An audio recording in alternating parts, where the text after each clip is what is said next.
The following video was recorded late one night, as a man arrived home and heard what he described as horrible noises coming from outside, unsettling enough that he pulled out his phone and started recording before he even reached his front door. He moved slowly up the paved walkway toward the porch, his breathing already unsteady, scanning the yard with his phone. Nothing seemed out of place at first. Then, he looked toward the support pillar. Watch. Acabo de llegar a mi casa y se escucharon ruidos, pero horribles. Ay, Cristo. Ay, te estoy viendo la cara. Te estoy viendo la cara. Salí a la luz. Salí a la luz. O te voy a buscar yo. No te escondas, vení. Te estoy viendo la cara. ¿Dónde estás, hijo de puta? ¿Dónde estás?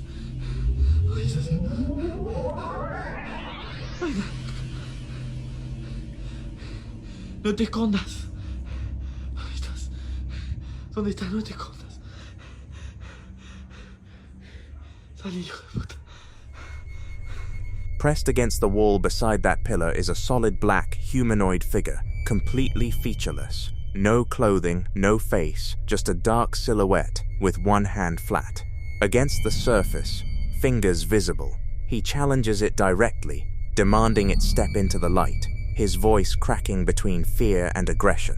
But the figure never moves. When he steps closer, the pillar shifts the angle, and it simply disappears from view. Not running, just gone. In paranormal communities, a figure like this is often called a shadow person, described as a humanoid form blacker than the surrounding darkness itself, with no discernible features. Some believe they're spirits caught mid-manifestation. Others think they're something else entirely. But what do you think?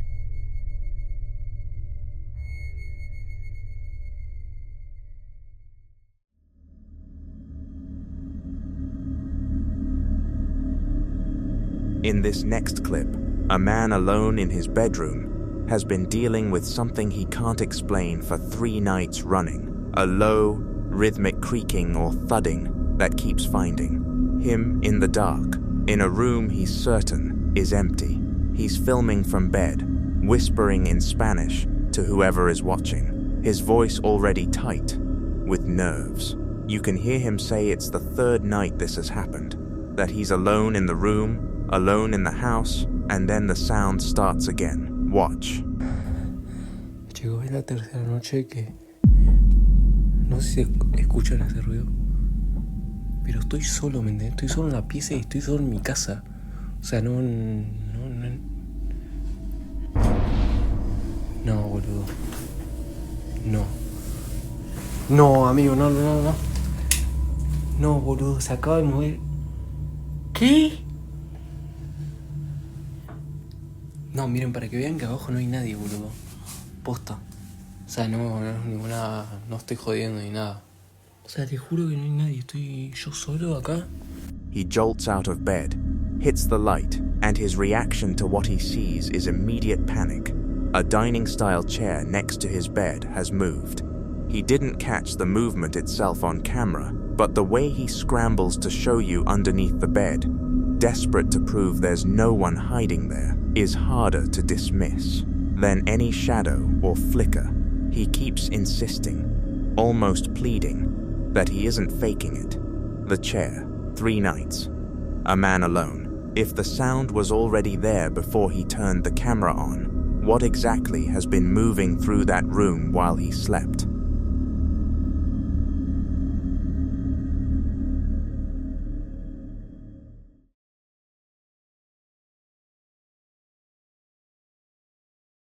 Now in this next clip, a woman is in her room late at night, hair wrapped in a towel after what looks like a shower, sitting calmly in front of her window with green curtains, drawn against the dark outside.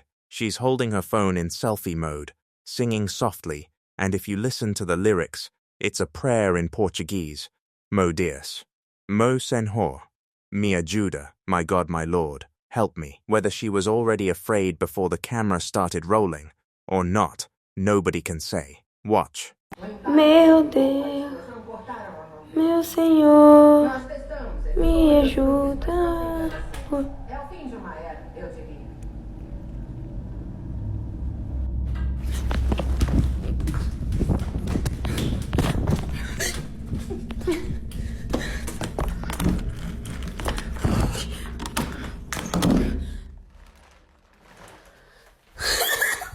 Without warning, the curtain behind her is violently yanked. Not a subtle movement, not something that could be mistaken for a breeze or a loose hook, but a sharp, forceful pull that sends the fabric snapping in a way that suggests direct interaction, as if something grabbed it with intent. In many paranormal interpretations, moments like this are often linked to what some describe as reactive entities, presences that respond to attention, emotion, or even spiritual acts, sometimes becoming more active when they are acknowledged, challenged, or invoked indirectly.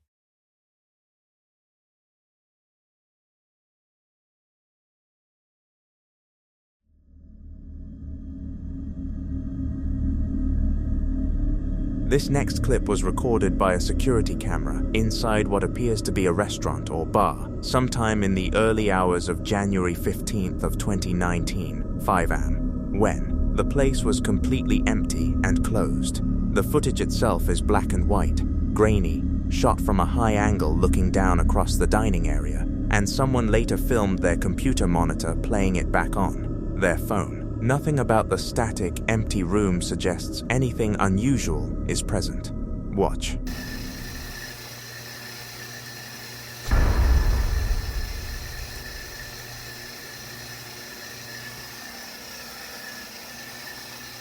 A white vaporous form drifts slowly and steadily across the room, semi-transparent, vaguely humanoid in its upper shape, with no discernible legs or features.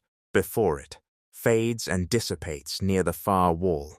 Some viewers would call this a classic full-body apparition, the kind most commonly associated with residual hauntings, where an energy or presence essentially replays the same path through a space over and over, unaware of anyone watching. Others think it could be something far more deliberate.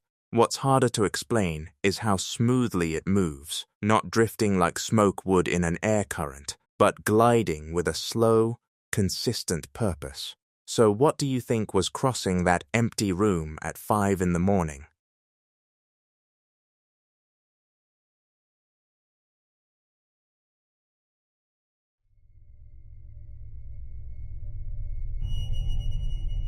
The following video was recorded by a home security camera during what started as a completely ordinary afternoon. A grandmother and her 2.5-year-old granddaughter, spending time together in the living room, chatting about summer, playing near the couch. Nothing unusual about it. Then, the little girl pops up from behind the couch, and her expression changes instantly. The playfulness just drains right out of her face. She runs to her grandmother, hugs her tight, and starts pointing toward the dining area, telling her that him is coming. That a guy is standing right there in front of her. Watch. You're so funny. I can't wait until summer gets here so we can go outside and play. I miss Mimi. I miss you too. I miss you too. What? Coming. What? Who's coming? Here coming. Who? Him. You see somebody back there? Him. Who? Here. Him? Yeah. Where's he at? Is he in our house? Yeah. Where? Show me. Where's he at? He's right in front of you? Yep. Who is it? A guy. Who's there, mister? What are you doing in our... Where's he at? In the dining room? Yep. Show me him. Go show me him. Give me your hand. Take me to him. This him. Take me to him. Show me. This him. Wait, let me... Show me. Is he right here? Yep. He's in our dining room? Yeah. What are you doing in our dining room, mister? What does he look like? I bug. He's got bug eyes? Yeah. What are you doing in our living room, mister? Get. You go back home. You go back wherever you came from. What's he doing? Come on, you're creeping me out. We're going upstairs. Come on. You're scaring me. We're going upstairs. Yeah, you're scaring me. We're going upstairs. You are scared. What makes this so hard to shake is the way the child describes what she's seeing. When the grandmother asks what he looks like, the girl says a bug, like he has bug eyes, which is not the kind of detail a toddler typically invents. The grandmother, clearly terrified, walks toward the dining area with the child, looking around at empty space, demanding that whatever it is go back home. Then her own fear tips over the edge. She puts her hand to her mouth, grabs the little girl, and the two of them walk quickly up the staircase to get out of the room entirely. Some people think young children, especially toddlers, are more sensitive to presences that adults simply can't perceive, that before language and logic fully set in, they're still tuned to something the rest of us have learned to filter out. Others think the girl was reacting to something mundane that got misread in the moment. And like and subscribe if you're enjoying watching this video. But if you listen to how specific she is, the dining room, right in front of her, a guy, bug eyes, it doesn't sound like imagination. What do you think she actually saw?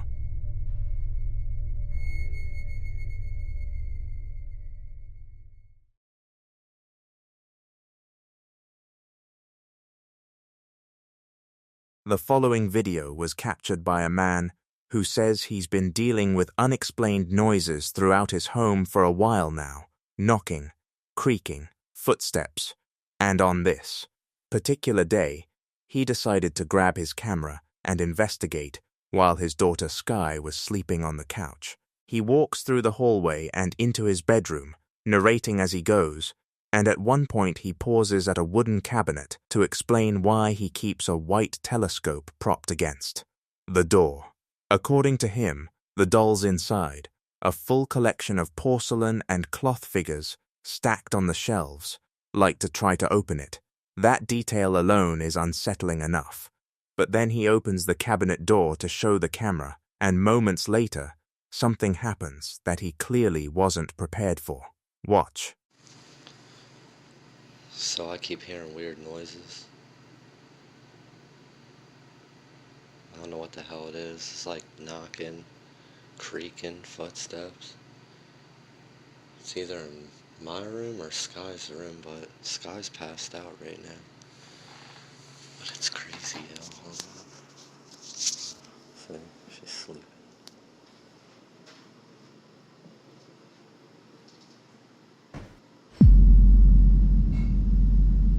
See, I'm telling you, I keep hearing weird shit.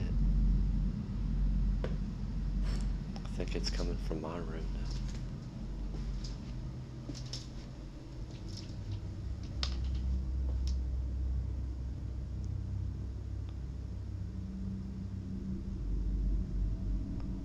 What the f is that?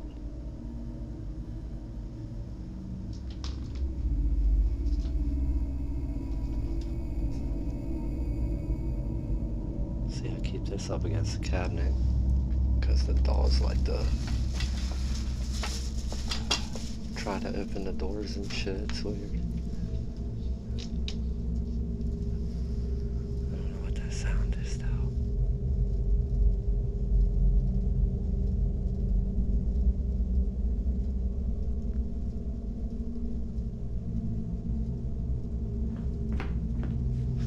What the f is that, man? Yo. Yo. This.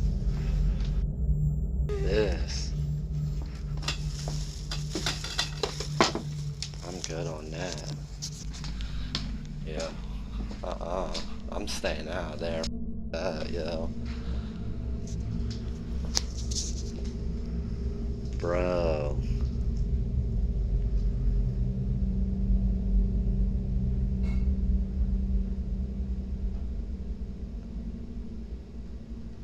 I'm all shaking and shit. Yo. Yeah, I'm out, y'all. A massive crashing sound erupts from somewhere in the room while he's standing right there, and you can hear him physically flinch. His voice breaks, his breathing goes ragged, and he backs out of the bedroom immediately, keeping the camera pointed down the empty hallway. He says he's done. He's staying out of there, and honestly, Given the collection of dolls he just revealed, you can't blame him. Many who've watched this point to the timing. The crash happened the moment he opened the cabinet and turned his back to the shelves. Whether that means anything is up to you. That same night, the activity didn't stop, and this time, he let the camera roll in the dark to see what would happen. Watch closely. So, here we go again with the footsteps. It's like 7:30 in the morning. I keep thinking my daughter was getting up, but I don't know, I'd hear her by now because she always yells my name. I don't want to turn the light on now because she's sleeping. That and the footsteps are literally right at her door, which is right there. And that's our room. Inch all closer.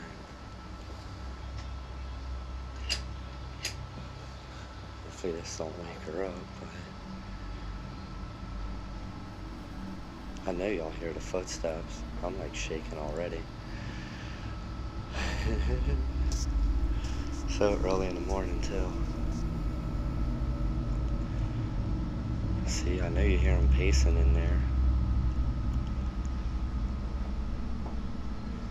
But it's been real active since we went to Gettysburg and investigated.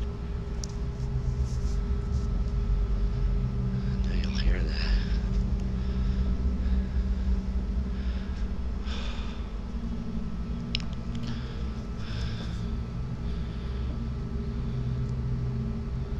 Hello?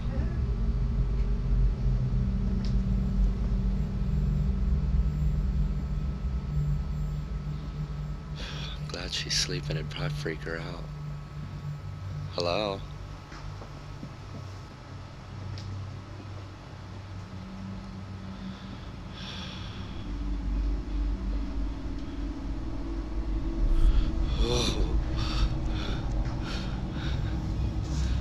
Nah, get out of here, man.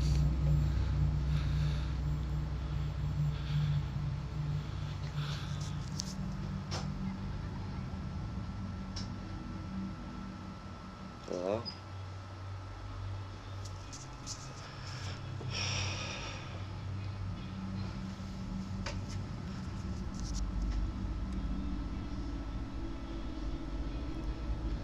Like freaking out.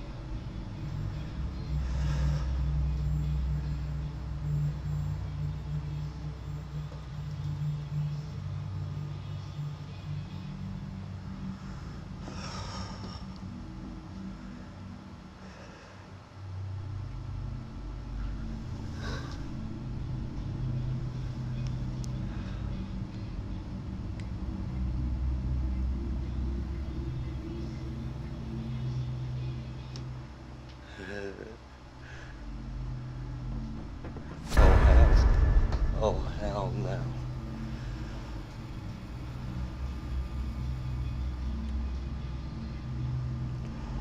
Relax. Relax.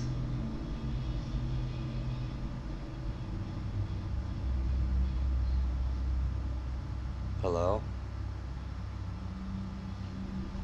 Can you go? Can you just go away?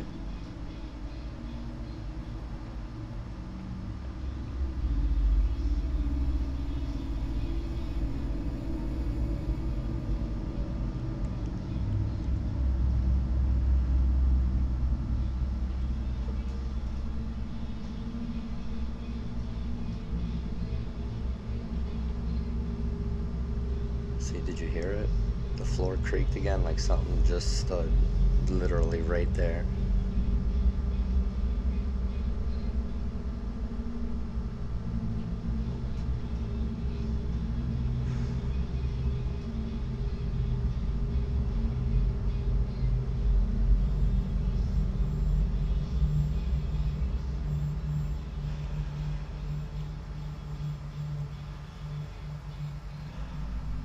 Calm down, calm down.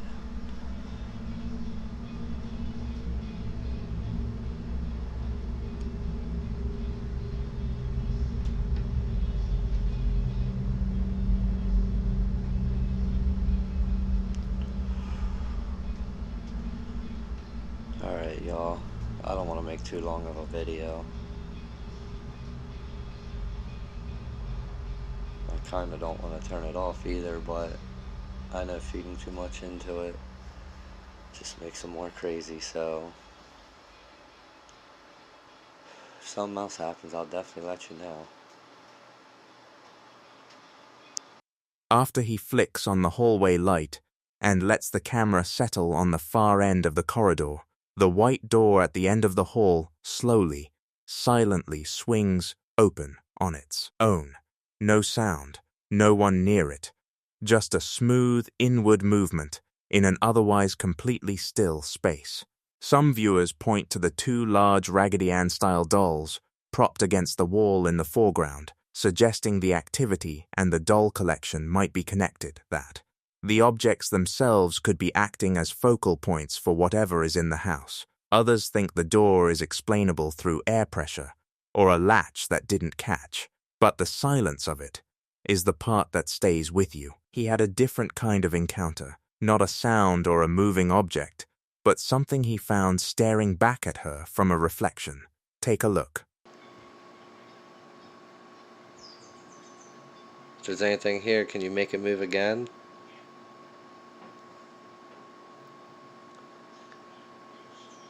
Well, in the meantime, here's our new beautiful cabinet we got for the haunted dolls. We got it for like 30 bucks. I had to clean it last night.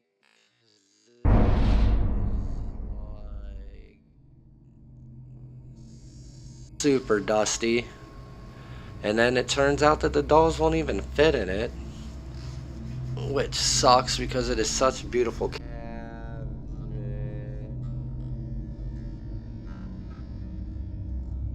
There's a lot of space down here, but you know, I'm not doing that. I don't want to shelter them.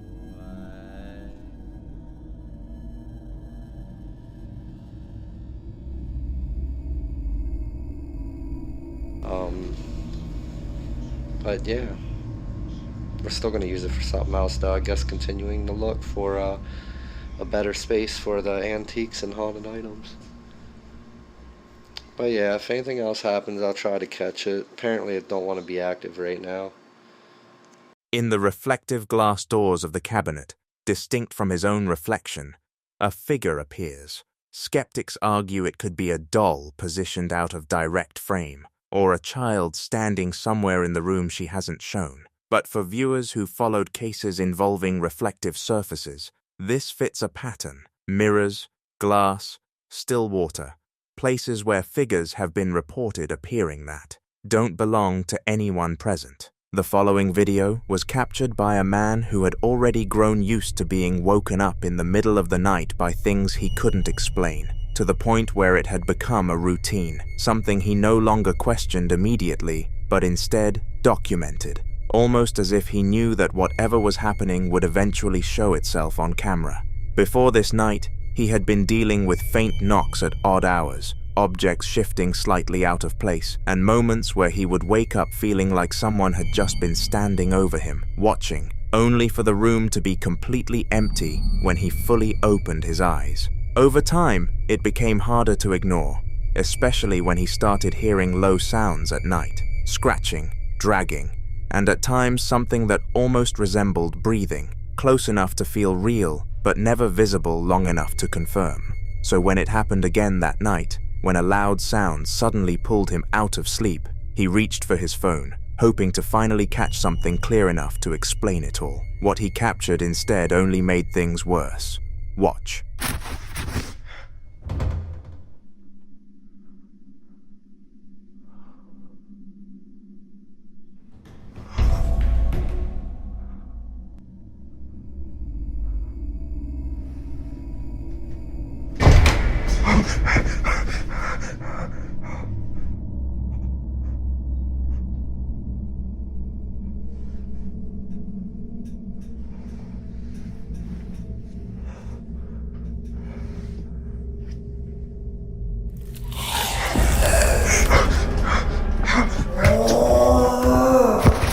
The door creaks open first, slow and deliberate, with no one near it. Then a small black creature lunges onto the bed directly at him, letting out a shriek that doesn't sound like anything domestic, followed by a deep growl. Many would immediately label something like this as a demonic presence, and in many reported cases, it's said that when something like this begins to feel comfortable within a space, when it's no longer hiding or limiting itself to small signs, it can escalate even further, sometimes attempting to influence or even possess the person living there.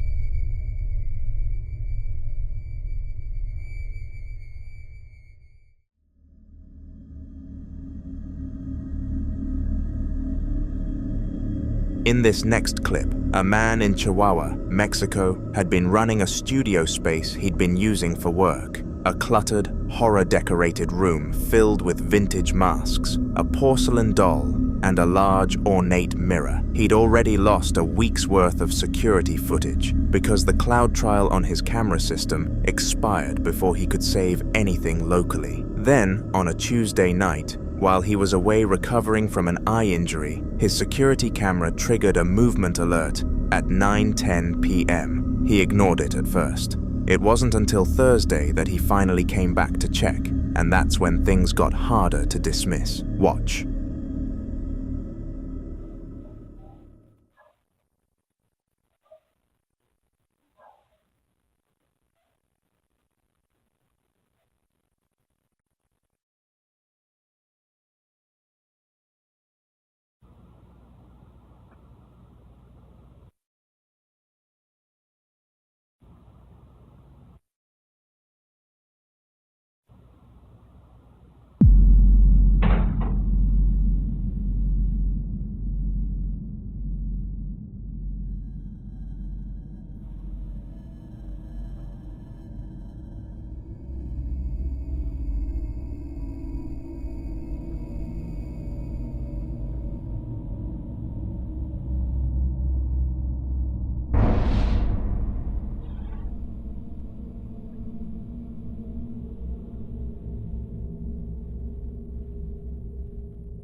The security camera, the kind set to tracking mode, begins panning slowly across the empty room on its own, as if following something invisible. Then, a door that was slightly ajar in the background swings fully shut with deliberate, unhurried force. The doll by your right also moved without anyone in sight touching it. When the man arrives with his handheld camera that same night, he walks to a corner of the floor near the desk, a floor he says he'd left spotless, and points the light downward. Have a look. Fijé un poco. Yo había dejado limpio. Y hay unas huellas ahí. Esos días hizo bastante frío, hizo mucho frío. Bueno, para que alguien anduviera descalzo, lo dudo mucho. Para la gente de aquí de Chihuahua sabe que no se puede andar uno descalzo en la calle. Y luego miren, yo calzo del 9. Ese pie es enorme, está muy grande. No es mi pie. O sea, la verdad sí está muy grande el pie. Y le digo, oí pasos. A large, dirty, barefoot print on the floor. He holds his own shoe next to it for comparison. He wears a size 9, and the print is noticeably bigger, both in length and width. There was no sign of forced entry, so from that point on, the debate around what's causing all of this only intensified. Some people are convinced the activity is tied to a large mirror he brought into the studio. According to him, the strange occurrences began almost immediately after the mirror arrived. In paranormal belief, mirrors are often considered portals, reflective surfaces believed to thin the boundary between spaces. Many cultures warn that mirrors can act as gateways, allowing entities to observe, attach, or even pass through. If that's the case here, it could explain the sense of being watched, the movement being tracked, and the idea that something is present without fully manifesting. But others believe the mirror isn't the source, it's the doll. Dolls act as vessels, not necessarily haunted at first, but capable of housing or attracting a presence over time. The fact that the doll moves during the footage and that disturbances seem more physical, doors slamming, objects shifting, leads many to think the doll is what's anchoring whatever is inside that studio. And then there are those who think it isn't one or the other, but both. Some believe the mirror may have opened the door, and the doll became the place where whatever came through decided to stay. Until more updates are shared, this remains unsolved.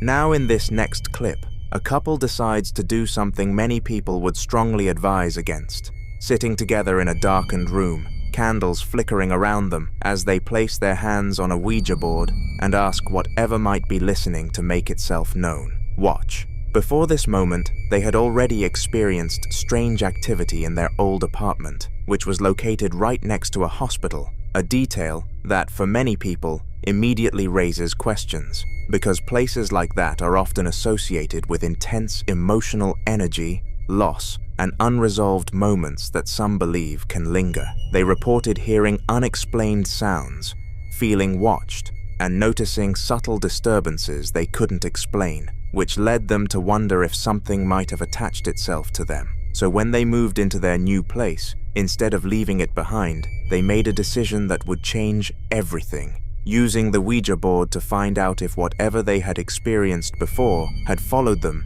into this new home. Watch. Anybody there?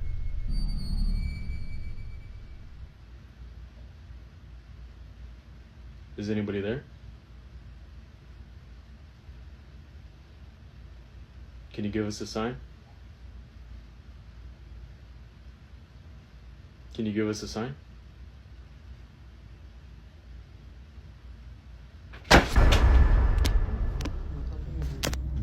God. Oh my God. There's no way. There's no way. Dude, there's nobody in here. There's nobody in here. What is going on? Oh. Some viewers believe this confirms their fear, that something from their old apartment may have stayed with them, something that didn't leave when they moved. But others argue something far more unsettling, that it wasn't about something following them at all, but about what they may have invited in at that exact moment by choosing to use the board. And that's where the situation takes a more serious turn. Because people familiar with how these sessions are traditionally handled were quick to point out a critical mistake, something that might seem small but carries heavy implications in paranormal belief. The fact that they removed their hands from the planchette without properly closing the session or saying goodbye. According to those beliefs, that final step isn't optional. It's meant to close whatever line of communication has been opened by skipping it. Many believe they didn't just stop the session, they left it unfinished, leaving what some describe as an open doorway, something that doesn't simply close on its own. On another day, they decided to do it again. Is anybody there?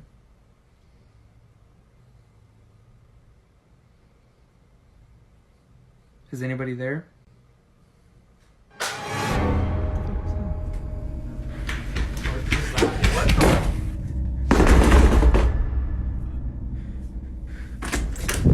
No. Jacob, we have to get out. We have to get out. Moments like this are often used as examples when people talk about the risks tied to using a Ouija board, not because of what is guaranteed to happen, but because of what can happen when boundaries aren't understood or respected. The idea isn't just that something might respond, but that once that line is opened, it may not always be clear what exactly is responding, or whether it intends to leave when you're done. And that's the part many people overlook, because it's not always about whether something followed them from before. Sometimes it's about what they may have invited in, without fully understanding how to send it back.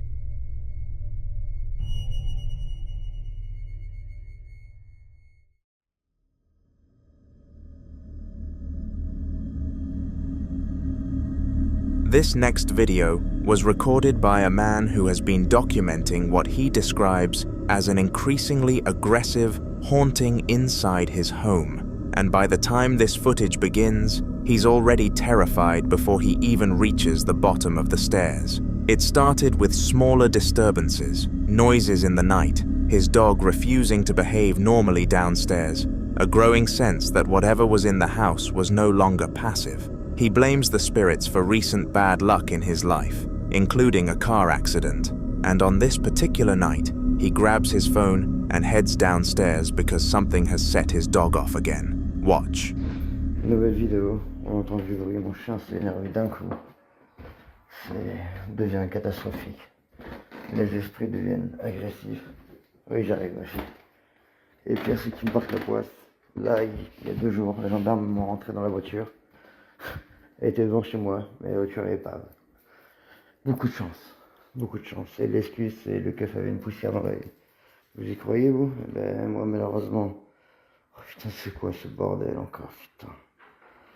Ça fait que ça, c'est incroyable. On essaie de trouver des solutions, mais il n'y a rien qui marche. Cherche, mon chien, cherche. Il y a quelque chose? Oh putain. Ça devient bizarre. What the... Oh putain, ça m'a piqué. Ah. Putain, c'est quoi ça?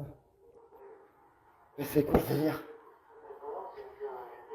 C'est quoi ce délire, putain de merde? Oh là là.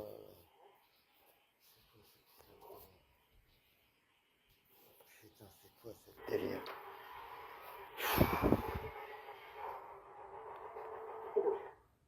Putain de merde. Ça devient n'importe quoi ce baraque. Si vous avez des idées, des conseils. Ah, des idées, des conseils, je suis preneur. Honnêtement, ça... Oh putain, c'était quoi ça? Oh fuck off. Oh sa merde. C'était quoi ça, putain? C'était quoi cette merde? Si. Ah, putain. Ah, si. Qu'est-ce qui t'arrive? Non. Non. Mais non. C'est quoi ce délire? Mais c'est quoi ce délire, putain de ça? C'est quoi ce voix de sa mère? Putain. Sa mère. He claims to feel fingers pressing along his spine, then shouts out in pain as the camera lurches violently, as if something struck him. Then it got worse. The television switches on by itself, blasting loud, dramatic music into the dark room, and his dog stands near the glass door, with her tail tucked, too frightened to move. He uses the remote to shut it off, but within minutes, it turns back on, this time changing channels and raising its own volume, while the remote sits on the floor in front of it. Some viewers immediately pointed to poltergeist activity, a term used to describe a type of disturbance associated with physical force and object manipulation rather than a simple haunting. But the man's response to all of this is what makes the second clip even more unsettling, because rather than leave, he keeps confronting it. Watch. Prochaine vidéo, j'ai décidé de me battre contre cette chose malveillante. Horrible. Ça fait un moment que j'ai pas fait de vidéo, mais là ça empire. De jour en jour. Des marques, des griffes. C'est insupportable. Putain. Ah, c'est toi qui me fais peur. Alors, il y a quelqu'un? Putain, c'est insupportable.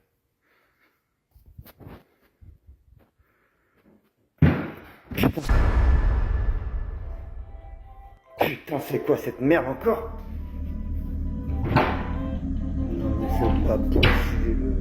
He descends the same staircase again, speaking in a tense, hushed voice, saying things are getting worse day by day. Marks, scratches, unbearable. His dog startles him in the dark. Then a loud bang erupts from somewhere off camera. The camera whips sideways, and from inside a closed toy chest, a child's musical melody begins playing on its own. He opens the lid. The music cuts off the moment he slams it shut.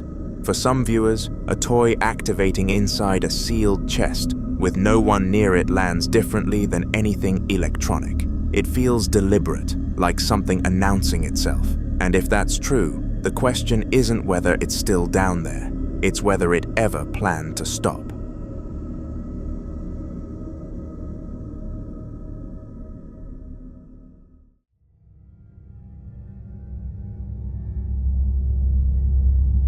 Now in this next clip, a man is riding his motorcycle alone down a dark, isolated road at night, heading to a wedding, when something on the roadside stops him cold. At that hour, there's usually nothing to see except the road ahead, so when something appears in the distance, it immediately stands out. Watch.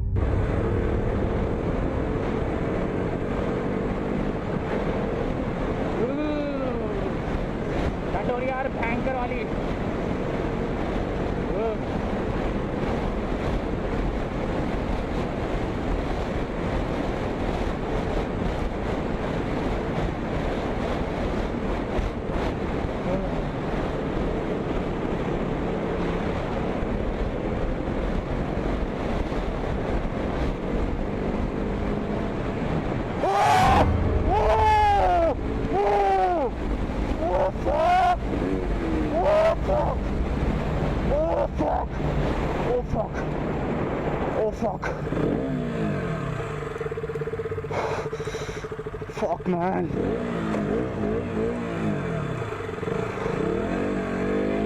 Oh, fuck, bastard! Oh, shit!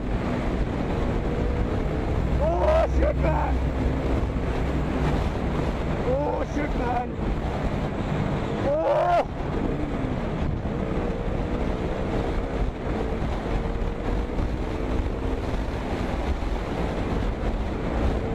As his headlight stretches forward, it catches the outline of a figure walking along the road, tall, pale, and unnaturally still in the way it carries itself, not reacting to the approaching motorcycle, not stepping aside, just continuing forward, like it doesn't even acknowledge him being there. And that's where it starts to feel wrong. Some viewers believe what he encountered could have been a ghost, the kind often described in roadside sightings, figures that appear briefly, usually at night, sometimes tied to past accidents or tragedies, known to show up without warning and disappear just as quickly, leaving the person who saw them questioning what they just experienced. So if you were riding down that same road, alone, and that figure appeared in your headlights, would you slow down and try to understand what you're looking at?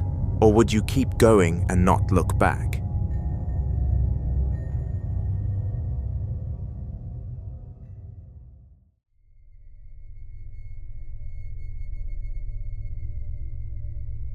Now, in this next video, a man claims that every single night when he returns to his home, something is already there waiting for him, and he decides to prove it. The building itself looks abandoned in stretches, a barrack-style structure at the end of a dark gravel path, lit only by a single street lamp overhead. One night, he hears footsteps like someone running around the house. Shortly after, this happens.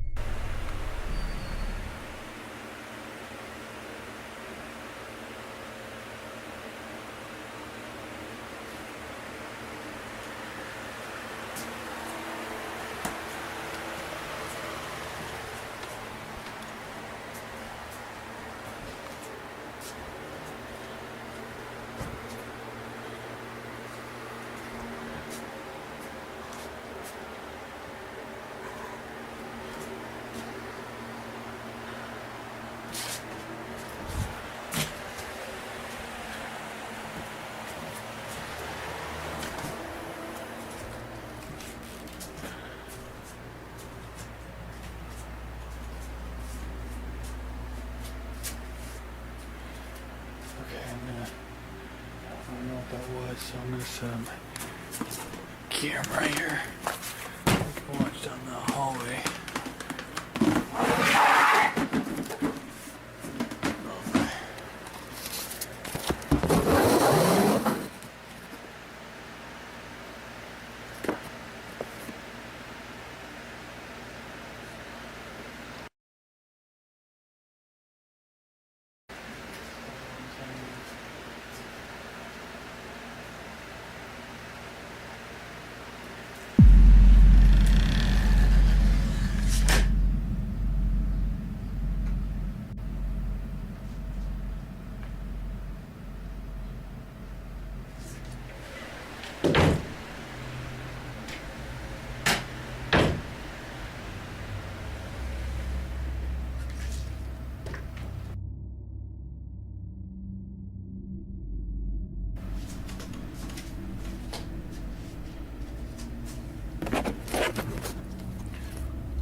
Some viewers believe this kind of activity points directly to a poltergeist, but until more updates are shared, this remains unsolved. Late at night on the 23rd of April, 2022, at 11 p.m., a man was unwinding in his quiet house, talking to his dogs the way people do when the calm feels too still. The place had that soft nighttime hush, where every small sound seemed louder and the dogs were relaxed beside him without a hint of concern. He kept chatting with them, feeling comfort in their presence and the familiar routine, when something subtle but unmistakably out of place shifted behind him. Clip.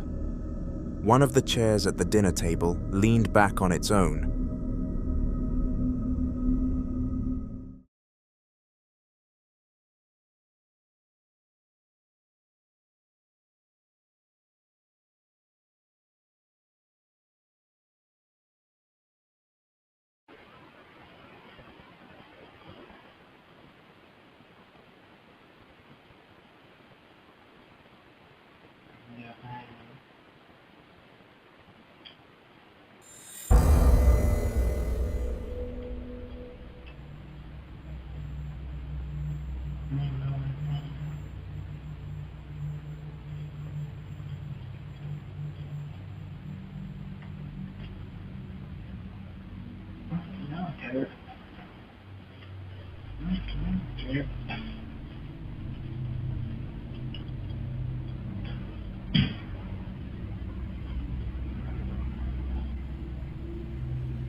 One of the chairs at the dinner table leaned back on its own, as if someone invisible had pushed off from the floor, then slowly settled back onto all fours again like nothing had happened. His dogs froze, their ears lifting slightly, but they didn't bark, almost like they sensed something, but chose to stay quiet. The man felt that strange tightening in his chest, the kind that comes when you know you witnessed something you can't explain, but your mind tries to rationalize anyway. There were no drafts, no pets near the dining area, no one else in the house. The moment left him wondering if something unseen had been sitting there all along, listening just as closely as the dogs were. Chris tried to shake off the memory of the chair moving on its own, but a few nights later, his wife mentioned she had been hearing scratching noises coming from their bedroom, the kind that made her feel watched, even when the lights were on. Wanting to prove nothing was wrong, he grabbed his phone and switched to the handheld camera, recording from inside of their bedroom.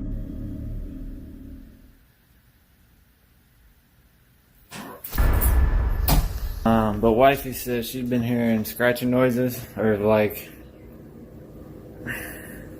she said it sounded like something was in the wall in our room. So I'm gonna take a shower, change my clothes, get in some PJs, and we're gonna go, I guess, sit in the middle of the hallway till we hear something and see what we got. Right now it's 6:52 p.m. Yeah, give me a minute. I'm exhausted too. If I fall asleep, I apologize, but we'll check it out.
A couple of faint orbs drifted across the camera lens, and then those strange little taps echoed from the far wall, spaced out just enough to sound deliberate. He took a few careful steps forward, trying to figure out where the scratching had come from, when the door behind him gave a slow creak. He turned in time to watch it inch toward the frame, as if pulled by something steady and unseen. Then it clicked shut completely on its own.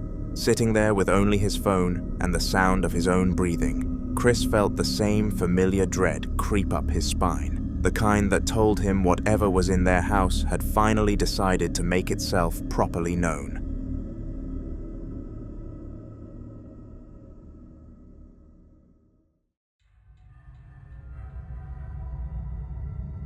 In the following video, CCTV footage from a young girl's bedroom captured something that immediately felt off, even before anything visibly happened. The room was quiet and perfectly still, the kind of silence you only get when everyone else in the house is asleep. A small bucket sat tucked against the wall, where it always stayed, untouched for days, and nothing seemed unusual until the camera picked up a faint flicker near the dresser.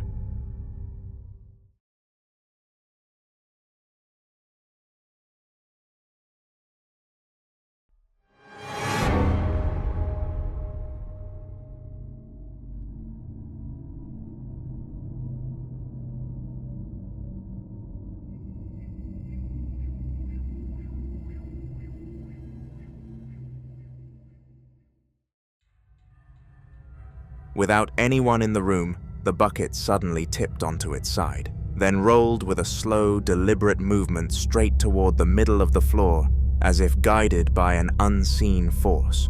A couple of soft orbs drifted across the camera, then another passed through the frame, each one subtle but unmistakable against the dark background. There were no pets running around, no vibrations on the floor, no reason for anything to move at all. The bucket eventually stopped in a spot it had never been before, and the room fell still again, like whatever caused it had finished making its point.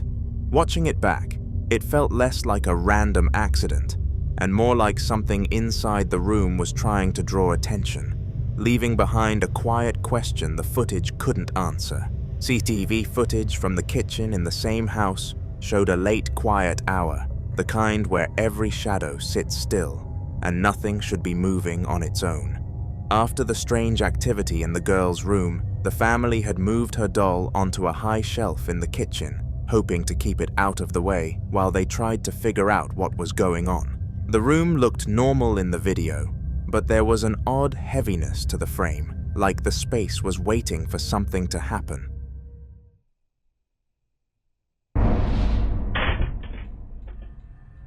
Without anyone nearby, the doll suddenly tipped forward and slipped from the shelf, falling straight to the floor in a way that didn't look accidental or nudged by any draft. The impact made a muted thud, and for a moment nothing else stirred. The shelf was sturdy, the doll balanced carefully earlier that day, and there was no reason it should have moved at all.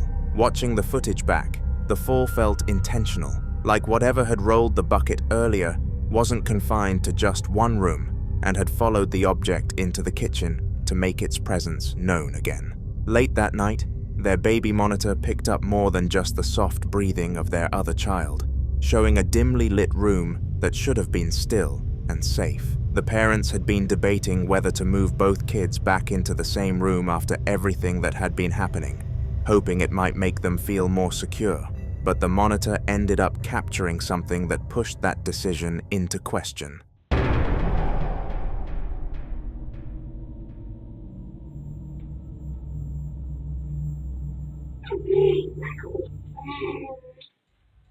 An orb drifted across the camera in a slow, floating line, and before either parent could react, the bedroom door eased open by itself, as if someone on the other side had quietly pushed it wide. The baby didn't stir, but the audio picked up a strange mix of noises that didn't belong to a child at all. Soft, irregular sounds that seemed to come from different corners of the room instead of the crib.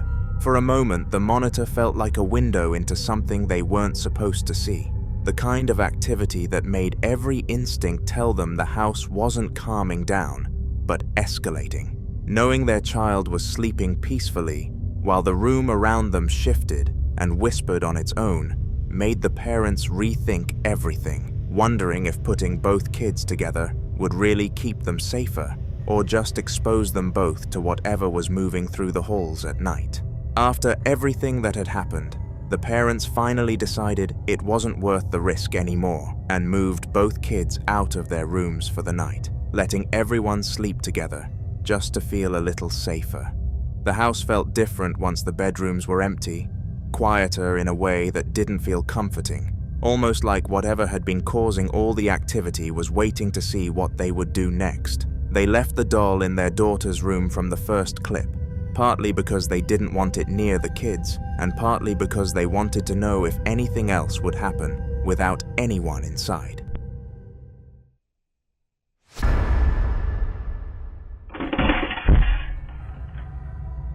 The CCTV footage showed a close-up shot of the doll, which had been placed upright on a small chair, as it suddenly toppled forward and fell to the floor again, with no one around and no movement anywhere else.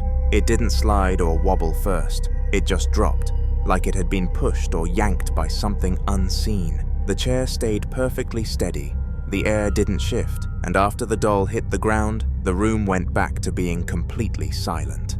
That clip ended up being the last strange thing they ever caught on camera, leaving them with the unsettling feeling that the activity had reached its peak and then simply stopped, as if whatever was behind it had finally gotten whatever reaction it wanted.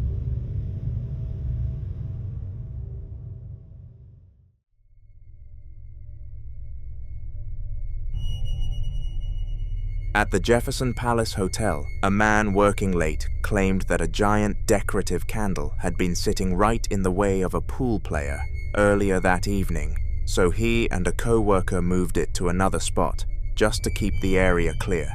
The night wind was quiet, the lobby mostly empty, and everything felt normal except for the small mistake they didn't notice until later. They had accidentally left the front door unlocked.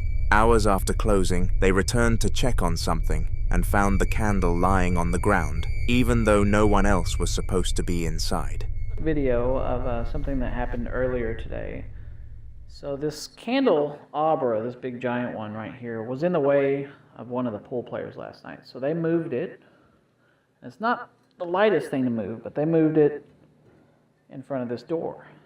Well, this door usually stays locked throughout the night. But what happened is we left it unlocked. And when I came in the next day, this candelabra was on the ground right here. Now, we do have a camera right here, but you're not going to see what happened on that camera. The other camera is actually way over here in our ballroom area, aimed through here, and we caught this on camera. I thought someone tried to open the door and to get in, and they knocked the candlestick over and then shut it. Well, I go back and look at the footage, and the door actually opened by itself, which could be explained by wind, but it then shut by itself, which is not explainable by wind. So let me show you, first off, you can open this door, and it has a little stop to it. So it doesn't open, first off, by itself easily. Next, if it hits the base of this, it would take a lot to move this. Now, if it did hit the arm up here, it could still fall over, but it would take a whole lot for it to fall over. Well, let me show you. Let me open the door and show you. I can open the door all the way, and it does not shut by itself. Matter of fact, it opens like that. So the footage you're going to see, you'll notice nobody walks by. You can actually see somebody walk by. Prior to the footage, you see the shadows there and in that window. But this footage, you'll see nobody walks by, door opens by itself, and then the door shuts by itself. So again, I can't really say it's anything paranormal, but definitely not explainable by wind. Let me show you the footage. Okay, so here's the footage. This is in the ballroom area. So I have to zoom way in. You'll hear some music playing in the background because we have some music playing, ambient music. But you'll notice the door at the very top of your screen. In a second, you're going to see somebody walk by. Right there. So there's a shadow of somebody walking by. So when I saw the candlestick on the ground, I figured someone tried to get in or, and accidentally knocked it over. But that's not the case. So I'm going to go to about 25 seconds and you'll see the door open and the candlestick fall. You can tell nobody's there. And now the door shuts.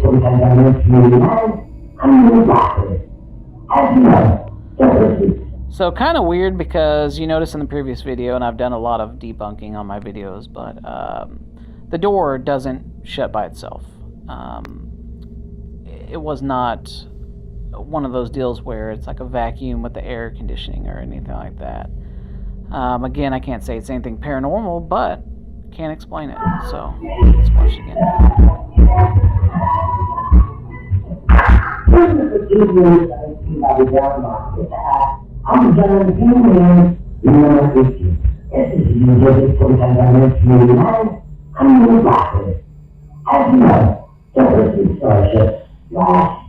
So we'll just chalk it off to a weird event, and I've never been able to recreate it, but just wanted to show everybody kind of what we capture in this area. Wondering if someone had tried to break in, they pulled up the CCTV and the man started explaining all the ways the heavy front door couldn't possibly shut on its own, pointing out the weight of the hinges, the way it sticks, and how it takes a firm push to move at all. Then he showed the footage. The door into the establishment slowly eased itself open, like someone invisible had slipped in. Then after a few seconds it closed again with the same steady movement, sealing completely without anyone touching it. The candle's fall suddenly didn't look like an accident, and the unlocked door felt less like a mistake and more like an invitation something had quietly accepted. Later that night in the Jefferson Palace Hotel, one of the staff members was making his rounds through the long hallways, sorting out linens and checking that everything was ready for the morning shift. The halls were usually peaceful at that hour, filled only with the quiet hum of the building and the soft shuffle of his footsteps, and nothing about the routine felt unusual until he reached the far end where the lights always seemed a little dimmer. He paused to adjust something when something caught his attention at the edge of the frame on the security feed he carried with him.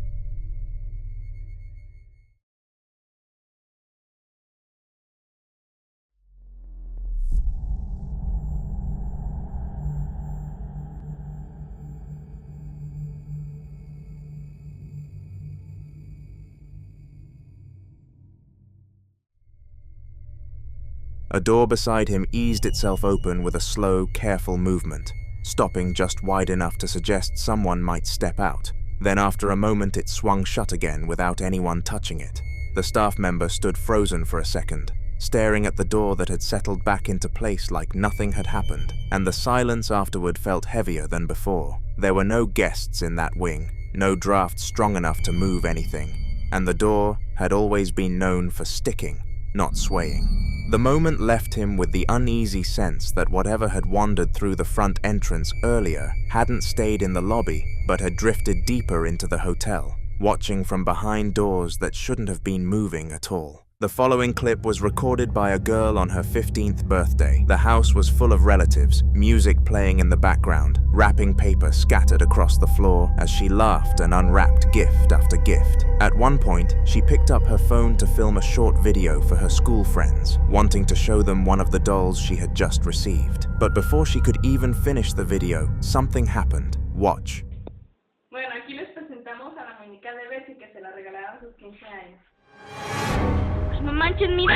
As she holds the doll up, its head slowly turns toward her. It rotates deliberately, stopping at an angle that makes it appear as though it's looking directly at her, but there's no visible mechanism inside it. No motor, no battery compartment, no switch. After seeing the video, her parents immediately took the doll away, but the panic wasn't just about the movement, it was about where it came from. The doll may have been purchased by a guest from a thrift store, meaning its history was completely unknown, and that's where the fear deepens. In paranormal lore, objects, especially dolls, are often described as vessels, not because they're inherently evil, but because their human-like features make them symbolic anchors. If something were attached to that doll, removing it from sight wouldn't necessarily remove the attachment itself. Some believe that once an object has been inside a home, whatever is connected to it can linger even after it's discarded. There are countless stories online of people throwing dolls away, only to find them returned to their porch, back in storage boxes, or replaced by unexplained activity inside the house. Others claim that after attempting to burn or destroy items like this, the disturbances escalated, lights flickering, doors opening at night, shadows appearing more frequently. If you were in that situation, if you saw that head turn on its own, what would you have done? Would you throw it away and hope that ends it? Or would you try to cleanse the house? I'd love to hear your thoughts.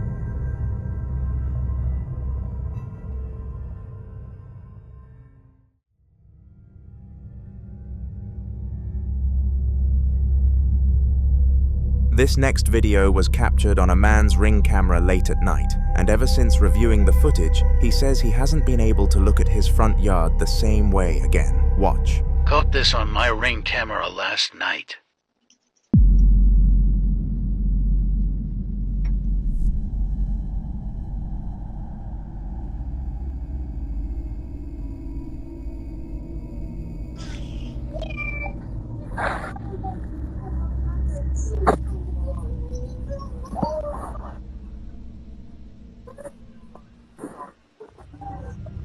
The movement started from here, and what immediately stands out is the way it moves. It doesn't scatter or disperse like dust caught in infrared light. It holds its shape. The outline remains strangely consistent, almost compact, as it floats forward. Many viewers initially suggested it could be dust, pollen, or an insect passing close to the lens. But typical dust particles caught in night vision tend to expand, blur, or fragment as they move. This form doesn't behave that way. It travels in a controlled path, maintaining structure before slowly fading from view. But that's not the only unsettling detail. In the audio, a faint voice can be heard, like a little girl saying, "We're here." The footage was recorded around 3 a.m., and at this time, no kid should be outside playing. Investigators sometimes warn that entities may mimic children's voices to seem harmless, drawing attention or curiosity rather than fear. But the phrase itself is unsettling. We're here, not I'm here, plural. If it was a trick of the audio system, it's an incredibly eerie coincidence. If it was a child's voice from somewhere off camera, why does it sound so close to the microphone? And if it wasn't either of those things, then what exactly was floating across his yard that night? And if that voice truly said what it sounds like it said, then the question isn't just what was there, but how many.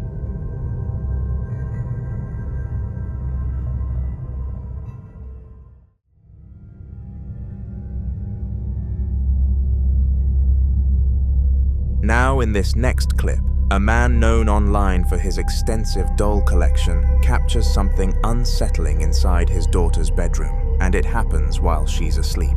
He says it was a normal afternoon, his little girl was taking her nap, the house was quiet, and he was in the living room when he suddenly began hearing loud tapping sounds coming from her room. Listen closely.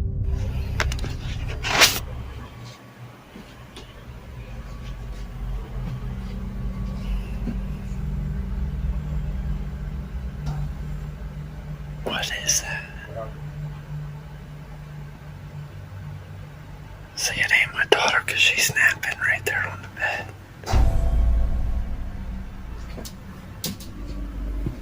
It sounds like her closet door fell.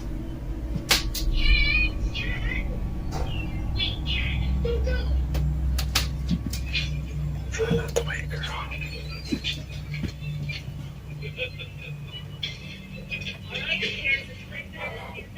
See, I don't know. No, it's not doing it. See, she's snapping right. There was no one else in her room, and there was no visible movement near her crib or bed. And then, after a short while, something else happens. Whatever it was not even waking her up.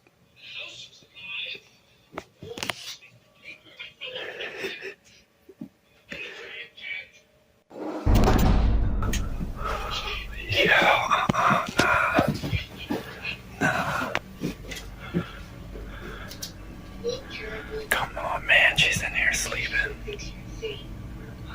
I don't know how that didn't even wake her up. Come on, man. You need to get out of her room. Dude, I'm telling you, that thing was closed, right?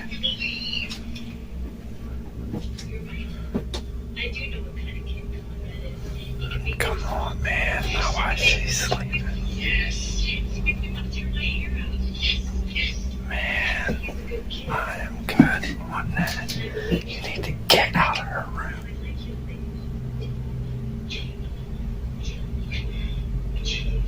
Play somewhere else.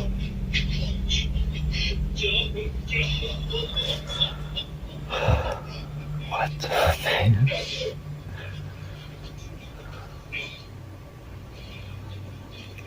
You need to stay out of her room.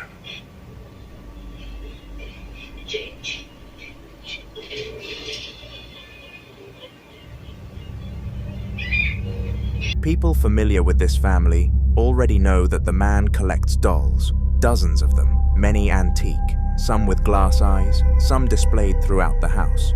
Over time, viewers have also claimed to spot strange shadows in the background of previous videos, objects slightly repositioned between cuts, and unexplained noises when no one else was home. Yet despite all of this, he continues to insist that whatever is in the house feels friendly. But that belief is what unsettles many viewers the most, because entities that begin subtly, tapping, knocking, light movement, don't always stay subtle. Some investigators warn that labeling something friendly too quickly can lower natural caution, especially when children are involved. So what exactly is sharing that house with them? I'd love to hear what you think about this one.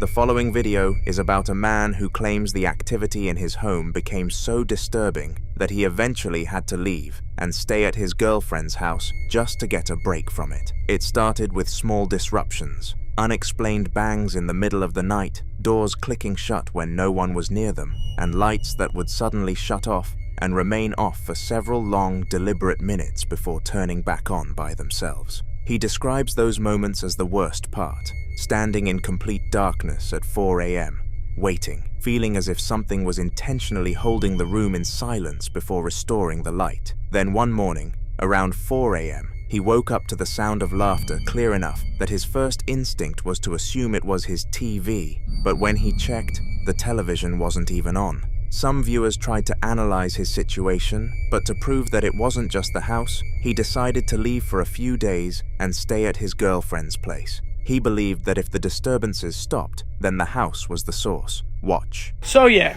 I've been staying at my girlfriend's house, but guess what, guys? You're not gonna fucking believe it. The ghosts have followed me here. And she's bugging the fuck out. Her mother is bugging the fuck out. And I'm bugging the fuck out. I mean, I guess I should have expected this, but let's just see what's been going on. Her door has been opening in the middle of the night. This closet door has been opening up in the middle of the night, and it's like hard as to open. We put shit in front of it so it wouldn't open. Hearing all types of knocks, hearing people run up and down the stairs. I mean, this house is 100 years old. And then to top it all off, my girlfriend goes in the shower today, and on the mirror it says, "We are here." And the writing is fucked up. Look at that R. It's like look at that R. Why is it? Oh my god, I'm not doing this shit. I gotta move out. What the? I gotta move out. Yeah, so that was on the mirror. I mean, it looks like anybody could have written that, but in person, the way it was written is mad weird. It's like squiggly lines. Her mom tried cleaning it with Windex and it wouldn't come off. And then after all that shit happens, her mom goes downstairs, and she's a very religious woman, and she has like this little, I guess, Bible, would you say it is? Or what is it? I guess It's a regular Bible. Like a Bible. I'm also sick. I don't have books. Yeah. So she goes downstairs and looks at it, and she left it closed. She goes down and looks at it, and it's open on the same exact page that her husband and her father died. The same exact day, May 22nd, it says it in the book. What it says on the page is very like you were meant to hear it kind of thing. Like, it was just like so weird timing and just like a weird page. So we're thinking maybe her dad is trying to protect them from whatever I brought in their house. What do you guys think? According to him, his girlfriend and her mother had never experienced anything unusual in that house before he arrived. To him, this isn't a haunted house situation. It's something attached to him, something that follows him wherever he goes. But there's another layer. He mentions that his girlfriend's house is over 100 years old. Some speculate that perhaps his presence didn't bring anything. Maybe it just triggered something already dormant there. In paranormal belief, certain individuals are thought to act as catalysts, unintentionally amplifying or awakening existing energy in a location. Still, what unsettled people most was when he started having dreams. What's up? So, I've been MIA. I came back from Cancun, and yeah, I'm tan now. But some wild shit happened to me the other night, and my eyes are going a little bit, but I'm here at my girlfriend's house, and it was around, I swear to God, it was like 3 o'clock in the morning. It was 3:30, like on the dot. It was like 3:20, 3:29, 3:20. And I started, she said I was freaking out in my sleep. I woke up to uncontrollably shaking right next to me, like literally freaking out, like not screaming, but like loud enough to wake me.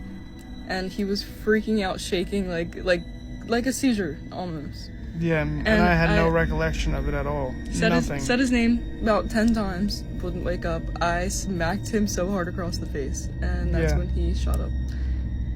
And I woke up, and I told her I had this insane dream that I was in my house, and like, I don't know what happened. I thought I was sleeping in my room, and I started getting carried away by, looked like, I don't know, these dark shadow figures. They had like these big nails and teeth and crazy eyes, and I literally got picked up by them, and they were carrying me away. And then I told her that, and then I was like, yo, I have this crazy pain on my arm, and I shit you not, yo, this is legit, like this is real. Like Grayson here is like freaked out about it, and so am I. Wait till you see this shit, bro. Wait till you see this shit. Look at that shit. Look at that shit. As soon as she woke me up, I felt something like pain on my arm. And look at that. As hard as she scratches, no matter how hard she scratches, it will not go into my arm like that.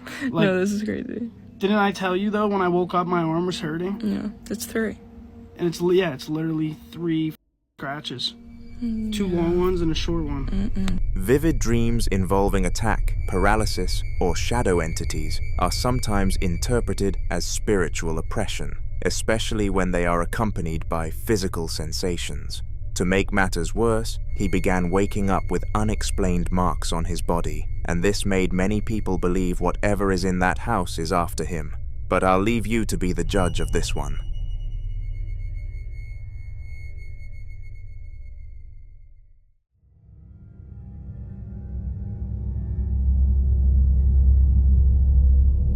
Now, in this next video, a man is simply filming an update for his followers. He explains that he's recently been uploading more political clips instead of his usual original content because he lost hours at his job and is currently searching for a new one. According to him, political topics are easier to gain traction with, and right now, views matter. While he was filming, this happened. Watch closely.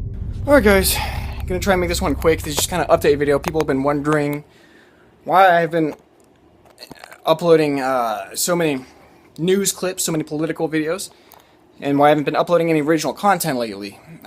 As you should know, the American election just happened, and I was getting kind of one video. If you follow my channel, you would know it has 28,000 views, and I tried essentially recreating that, and getting a lot of views, through those political videos, unsuccessfully, might I add. Basically, what I'm getting at is, in order to fill in the lack of original videos, I've been doing these political clip videos. And the reasoning behind that is because here at home, things are a little difficult. I didn't lose my job, but I lost a lot of hours, and I'm looking for new employment, which is inhibiting me from creating new content. Makes it a lot easier for me if I can just, find a video clip of some politician or some news anchor saying something really stupid and get some views from that, than it is. It's easier for me to get views from that than it is, new content at the moment. So, just what I'm saying is bear with me.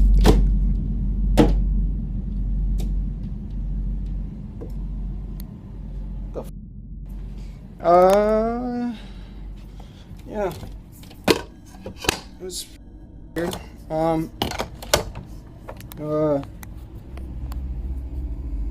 Got that on tape. Yeah, that. I know you guys aren't gonna believe that really just happened, but as you can see, there's no one in the room with me here. I've kind of chose this room because it was the only room in my house without someone in here.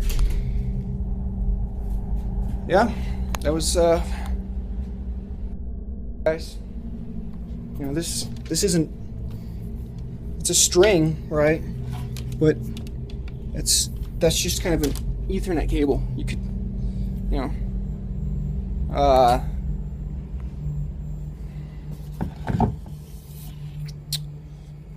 Hey guys, that was pretty weird.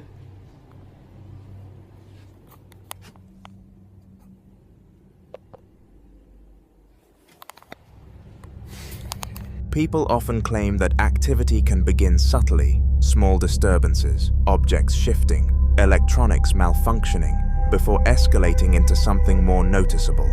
There's also the psychological layer. He mentions stress about work, finances, and change. And in certain beliefs, heightened emotional states are said to amplify unexplained phenomena, as if strong energy draws attention from something unseen. We can only hope this was a one-off situation, and not the beginning of something deciding to make itself known.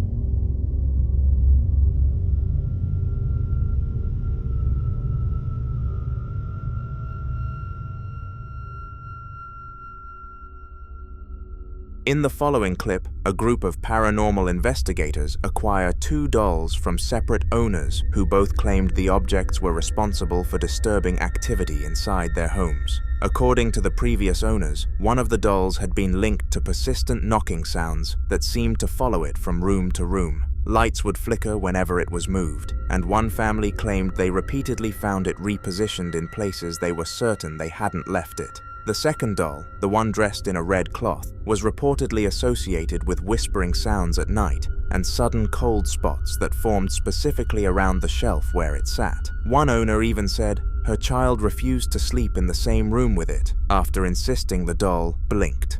Rather than destroy them, the investigators decided to document everything carefully. They placed both dolls on a table in a controlled setting and began a spirit box session, asking direct questions to see if any responses would come through. That's when something happened. Watch. Light it back up to red. Look. No! Bring that camera over here! Oh god, he moved! Still moving. Did you catch it moving? I think I did. I don't know. I tried to run. Again. Look! You see it move? I caught it moving.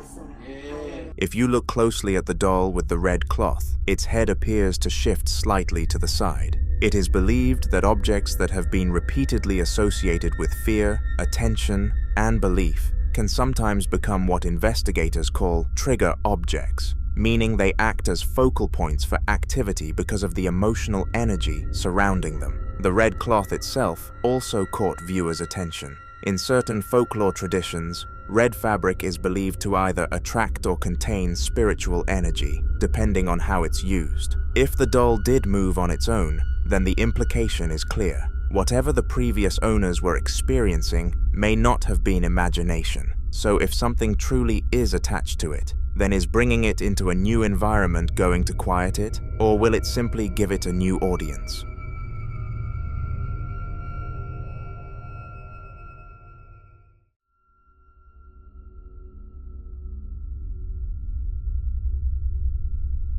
Now in this next video, a man named Chris and his wife decided to install security cameras throughout their home after weeks of increasingly strange activity that neither of them could logically explain. It started subtly, small things out of place, the dog staring into corners of the room and growling at nothing visible, footsteps echoing faintly down the hallway after midnight. A few times, they heard what sounded like someone shifting their weight in the living room while they were upstairs. Once, Chris swears he heard a sigh directly behind him when no one was there. Eventually, they stopped brushing it off and installed cameras to see whether the disturbances had a visible source.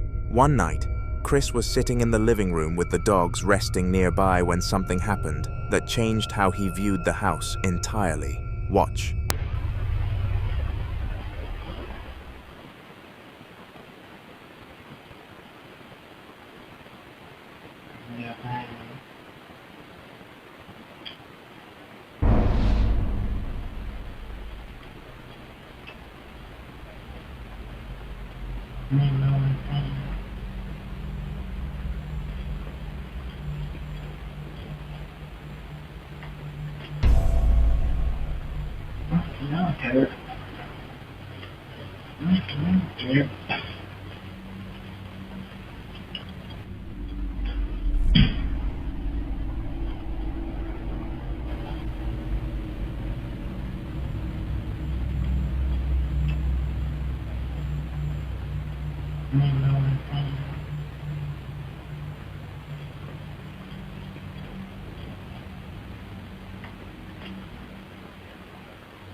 In the footage, a chair begins to tilt backward as if someone were physically leaning into it, applying steady pressure with their weight. What makes it more unsettling is the dog's reaction and how they immediately become alert. And then there's the earlier activity, the footsteps, the sigh, the dogs reacting to empty space. When you layer those experiences together, the chair becomes harder to dismiss as coincidence. If someone unseen truly leaned back into that chair, then the implication is chilling. Chris may not have been alone in that living room, but until more updates are shared, this remains a mystery. The following video was recorded by a man in the same stretch of dense woods, and together they paint a picture of an encounter that's hard to explain away. It starts with a walk through the trees in the dead of night, just a flashlight beam cutting through total darkness, footsteps crunching on dead leaves. According to the person filming, something had been drawing them toward a shed at the edge of the property, something they'd been hearing on previous nights, something that didn't sound like any animal they recognized. Watch.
His beam catches deep scratches carved into the wooden planks, the kind of marks that suggest size and force.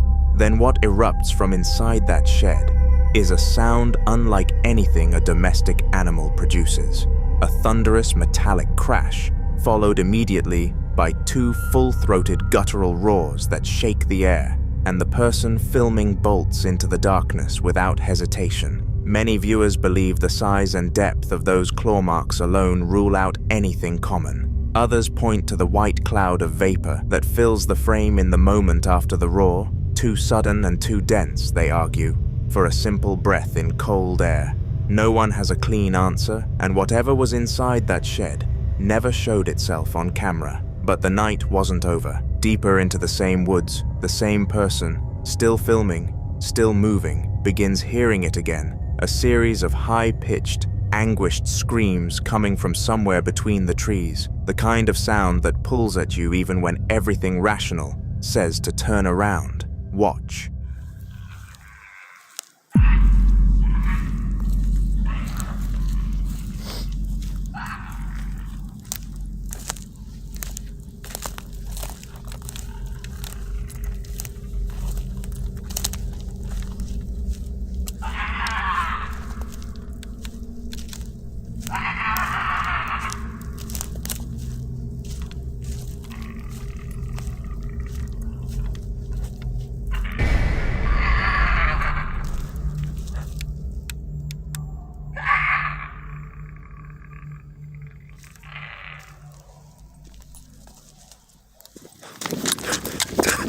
The flashlight finally finds it, a creature, pale, and still emitting that pained, almost human cry, its position completely unnatural.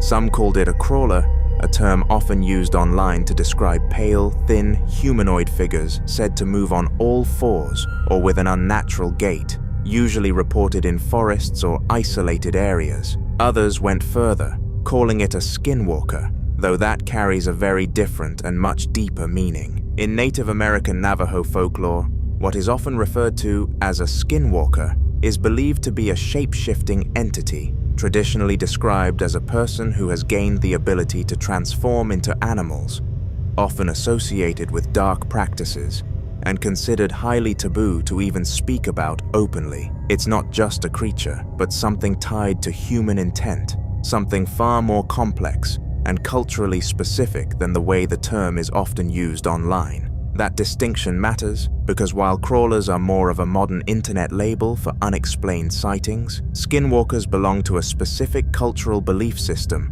with its own history and meaning. But regardless of the name people choose to give it, the footage leaves behind the same question. What exactly was he looking at? A skinwalker, a crawler, or something else entirely that we simply don't have a name for yet?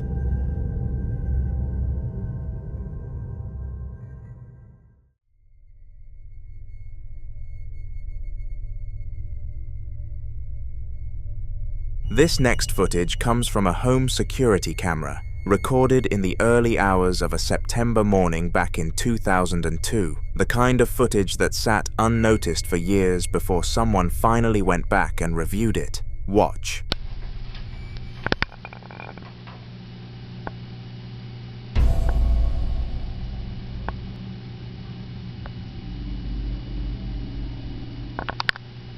A wispy, semi-transparent shape drifts slowly from left to right across the window, passing directly in front of the window, before gradually disappearing. It moves at a consistent height, almost gliding, with no sudden shifts or jumps. Some viewers point to spiderwebs or dust catching the infrared light, but others insist the shape is too cohesive, too purposeful.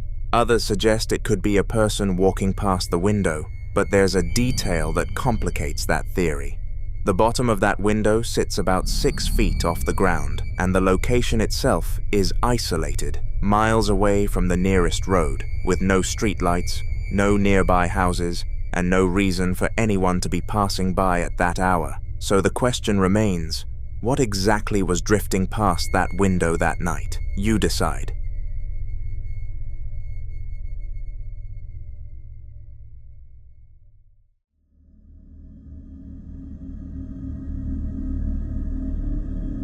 Now in this next clip, a woman named Stephanie Almager, a self-described psychic medium, is doing something a lot of people would find unsettling on its own. Walking through her home alone, camera in hand, trying to document the strange things that have been happening inside it. Smoke alarms going off with no batteries installed, beeping at random intervals, even after an electrician cleared the house, and the kind of low-level electrical strangeness that doesn't have a clean explanation. Stephanie is calm through most of it, almost too calm, narrating the tour like someone who's grown used to living with something she can't quite name. She walks through the kitchen, the kids' bedrooms, the master suite, checking each room, confirming to the camera that no one else is home. Then, near the end of the tour, she steps back out of her walk-in closet, and as she moves into the bedroom, something happens that stops her cold. The TV turns on by itself. Music starts playing. Then the smoke alarm blares. Not the low battery chirp she'd been hearing all afternoon, but a full alarm. She turns the TV off, and almost like she's testing something, she says out loud, "If that was a ghost, give me another sign. Anything. Watch." There is nobody. There is nobody in this house. Look, the lights are right there. If anybody at all, I'm going to turn it off. It was even up. Look, if anybody... Holy fuck! What the shit? Oh my God. Okay, did that door... Oh my God. Oh my God. Oh my God. Okay, I don't get scared very often. Oh, that just freaked me out. Okay, let's walk back in there. What the hell? Oh my God. Hold on.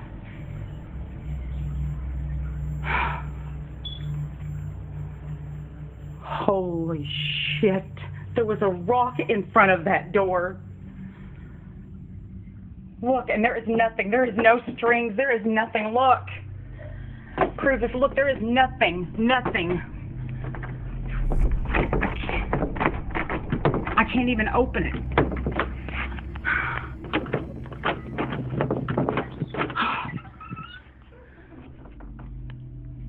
The rock has moved.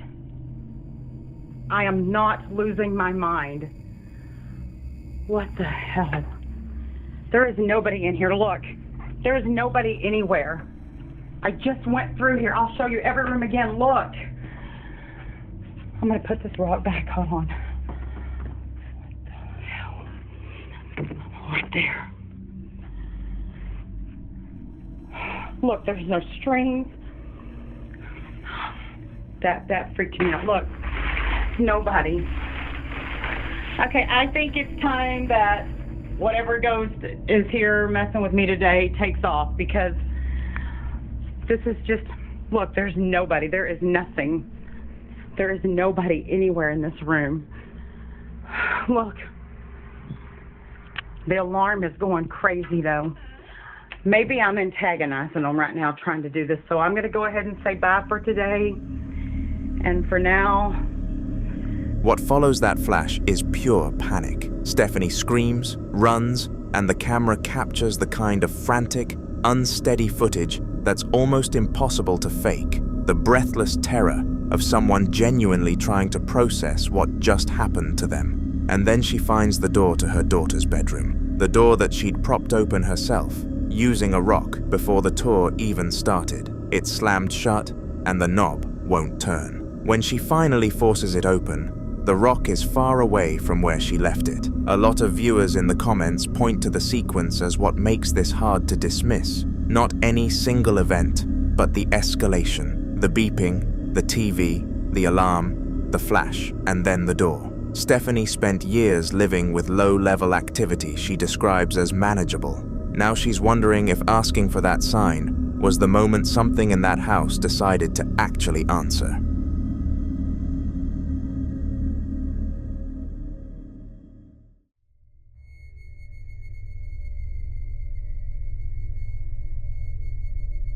Now in this next clip, a home security camera captured something in a backyard that the owners couldn't explain and haven't been able to since. The footage was recorded at 4:27 in the morning, pulled directly from a Nest camera mounted at the back of the house.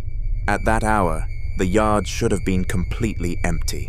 The motion-activated security light kicks on, flooding the grass with light, and that's when something steps out of the shadows on the right side of the frame. Watch. Alright, look, it's starting now. The security light turns on. It picks up. And then it walks back. It's at the corner of the house. You see him walking? It's like a short guy. And then you see the trees move. Y los árboles se movió. Y camina, es una persona, no es una persona chiquitica, muy chiquitica. A small bipedal figure walks steadily across the illuminated yard, short, humanoid, moving with a deliberate gait that doesn't look like any animal. If you watch the moment it reaches the tree line on the left, the branches don't just rustle, they shake violently, like something pushed through with force. The two men watching the footage in real time are stunned. One describes it as a tiny person, barely believing what he's seeing. Some viewers think it's a child, but no child should be out there alone at that hour. Others aren't so sure it's a child at all, but I'll leave you to be the judge on this one.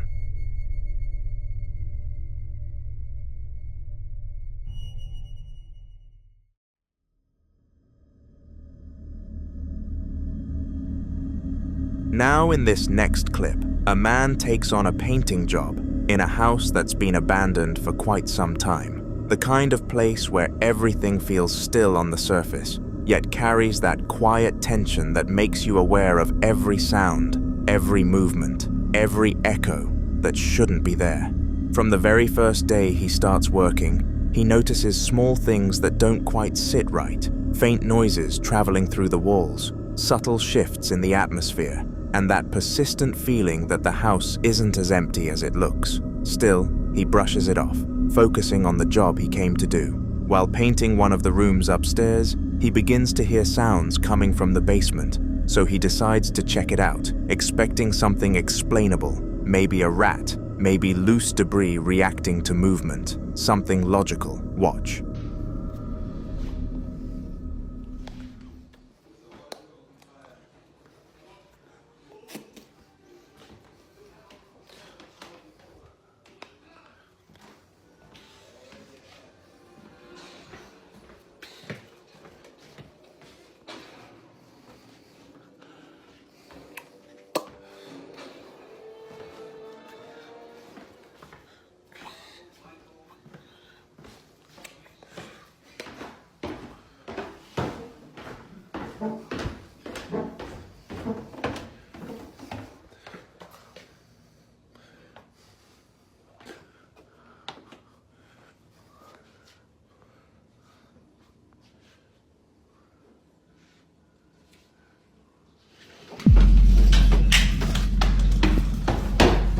If you look closely, a chair moves, not in a way that could be mistaken for imbalance or uneven flooring, but in a way that suggests force, like something interacted with it directly. Some viewers believe it could be structural, the house settling, pressure changes, affecting objects over time. But others point out the timing, the fact that the movement happens right after he hears something, as if whatever made the noise responded to his presence. There's also the possibility that the basement, being the most isolated part of the house, could be holding on to something, whether it's environmental or something tied to the history of the place, something that reacts when disturbed after being left alone for so long, but with no further explanation, no follow-up that clarifies what really caused that chair to move the way it did. This incident remains unexplained.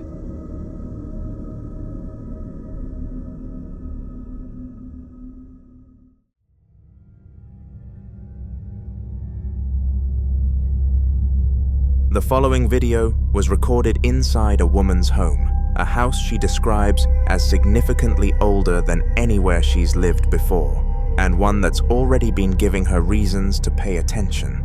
She mentions that her husband and her sister have both heard footsteps on the stairs, which is part of why she's walking through the house with her phone, quietly asking whatever might be there to make itself known.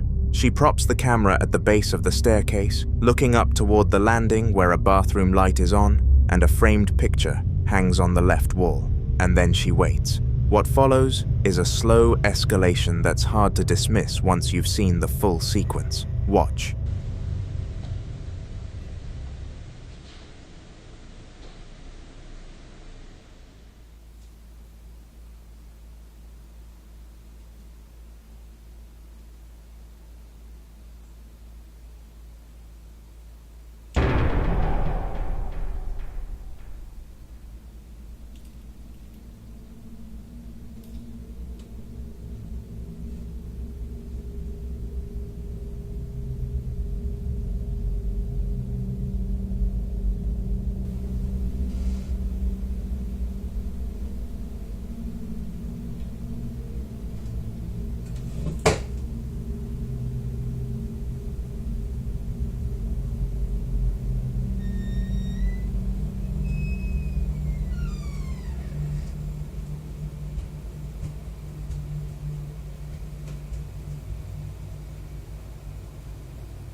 The frame slowly tilts downward on its own, as if something had been holding it in place and finally let go.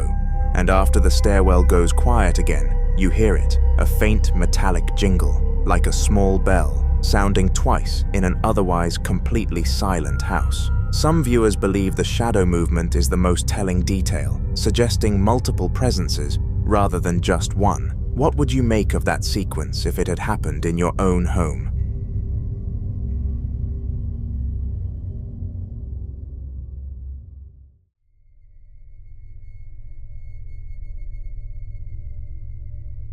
The following video is about a man alone in his home, moving through a dark kitchen and into a dimly lit dining room in the middle of the night, clearly on edge. For weeks, he's been documenting activity throughout the house, and tonight he's back on camera because things have gotten worse, not better. As he pans across the room, a deep groan was heard, then this happened. Watch. Première vidéo.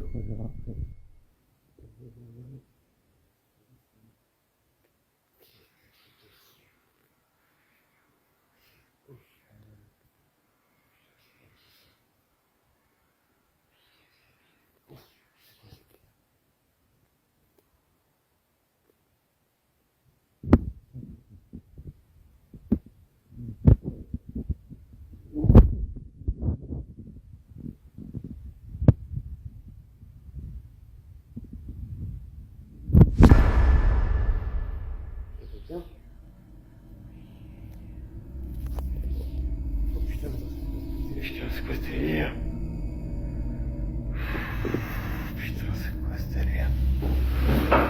Putain, c'est quoi? Putain. Mais c'est quoi ce truc de fou là?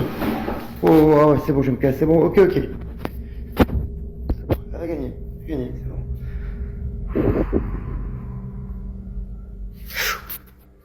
Adieu. What happens in the span of about 15 seconds is genuinely hard to process. A solid wooden dining chair moves with no one near it. He didn't wait to investigate, he ran, and his last words before fleeing were, "That's it, I'm getting out." A lot of viewers believe something made direct physical contact with him more than once during that sequence. Others aren't sure what to make of the groan that started it all, because he was adamant on camera that it wasn't his voice. So what exactly was sharing that room with him? You be the judge. The following video was recorded by a team of paranormal investigators in Carson City as they explored one of the state's oldest operating hotels, the St. Charles Hotel. This place has a long and unsettling history. Over the years, there have been multiple documented deaths within the building, including reports of self-harm and unexplained incidents that have left certain rooms with a reputation no guest wants to stay in for long. Staff and visitors have shared stories of footsteps in empty hallways, voices behind closed doors, and sudden temperature drops or spikes that seem to come out of nowhere. Some even claim that certain rooms feel overwhelmingly heavy, like stepping into a space where something hasn't fully moved on. So when investigators Patrick and Jason arrived, they already knew they might experience something unusual, but they didn't expect it to happen almost immediately. Watch. Door. Whoa. What did it say? 198, 3 to 13. Whew. Near logical creature. 313 degrees. Can you make this box go off some more? 82. Here.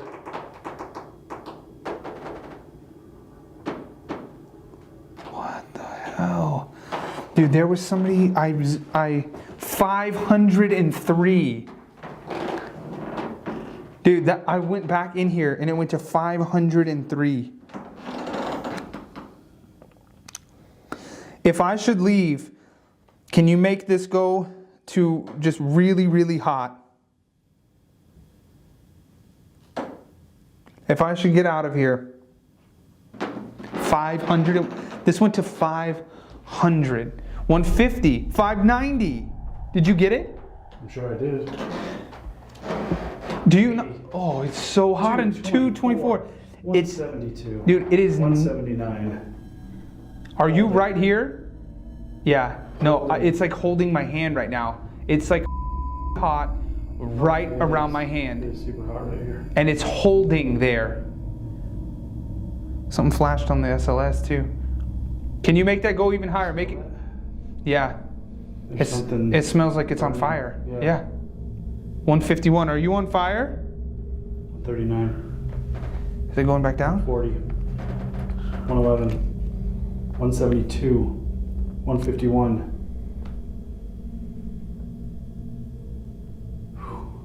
Yeah, it hasn't stuck this like this ever. No.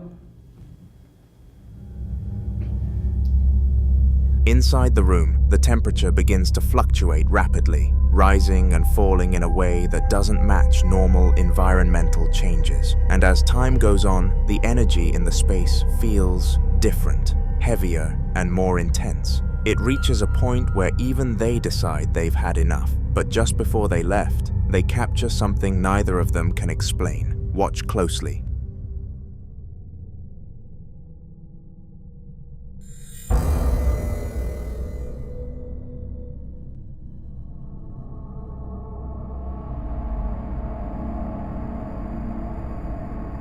There appears to still be quite a bit of activity inside the St. Charles Hotel, and even some guests that never checked out.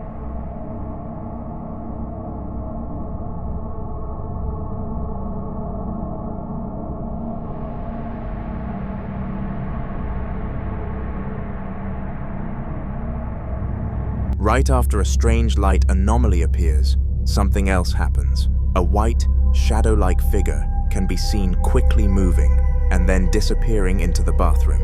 And this is where things start to get really unsettling. People think it could be tied to the building's past, possibly the spirit of someone who once occupied that very room, still lingering, still moving through familiar spaces. But there's another theory that's been circulating, that the light anomaly may have been a kind of manifestation point, a moment where whatever was there gathered enough energy to briefly take form before disappearing again. So what do you think that was? A trick of the light, or something that didn't want to be seen for long?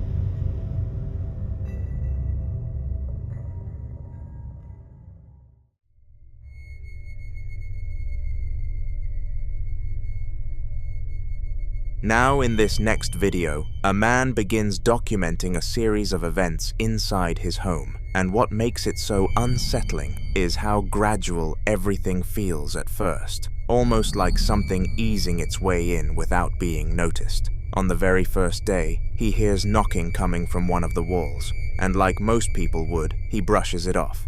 He assumes it's the house settling, maybe pipes shifting, or temperature changes causing expansion. Nothing that immediately suggests anything unusual. By the second day, the sounds return, but this time, they change. It's no longer knocking, it's scratching. Still, he tries to rationalize it, convincing himself it could be mice in the walls or something small moving through the insulation. Uncomfortable? Yes, but still explainable, at least in his mind. But by the third day, whatever was happening stopped being subtle. Watch this. Chicos, es la tercera noche que no sé si escuchan ese ruido, pero estoy solo, ¿me entiendes? Estoy solo en la pieza y estoy solo en mi casa. O sea, no, boludo. No, amigo, no. No, boludo, se acaba de mover. ¿Qué? No, miren, para que vean que abajo no hay nadie, boludo. Posta. O sea, no estoy jodiendo ni nada. O sea, te juro que no hay nadie. Estoy yo solo acá. And this is where things take a different turn entirely, because viewers quickly started pointing out something in the room that he didn't seem to question at first. The empty chair. It's positioned in a way that feels intentional, almost like it's meant to be used, and it's facing a mirror. Now, this might seem like a small detail, but in paranormal discussions, it's often brought up as something you shouldn't overlook. Some believe that leaving an empty chair like that can act as a kind of invitation, especially if it's placed as though someone is expected to sit there. And when that chair is facing a mirror, it adds another layer entirely, because mirrors are often thought of as gateways or amplifiers, reflecting more than just physical images. At this point, he has just one question. How does he stop all these from happening?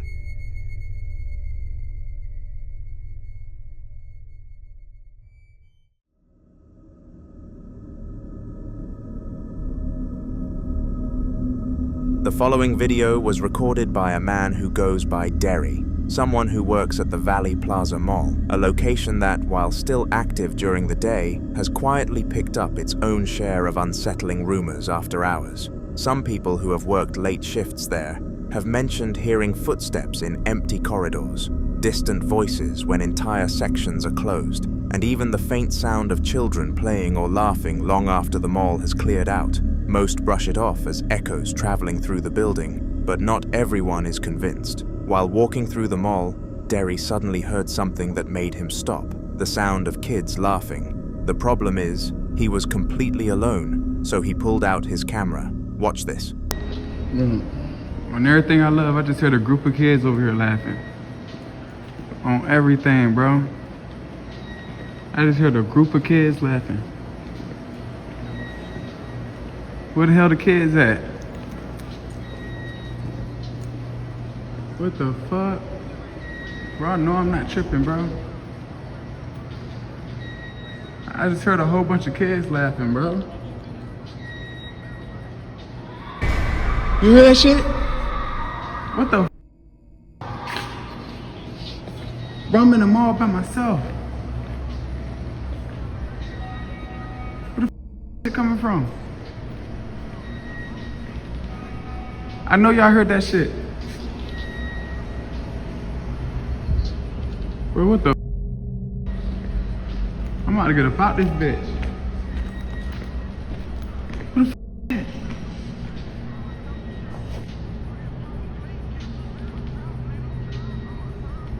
What the f is that? Staring right at me. Right there.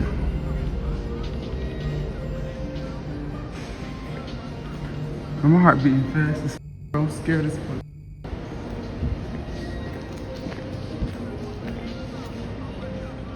There's a person right there.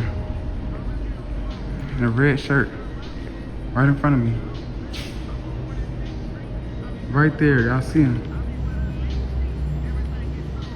There's a person right there. Bro, what the f? No, he just standing there.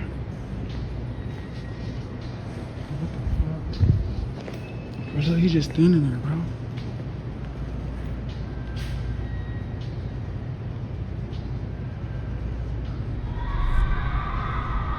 Bro. I'm out of here. There have been claims that certain locations can hold on to emotional imprints, especially places where large numbers of people gather over time. If that's true, then sounds like this might not be random at all. They might be echoes of moments that never fully left.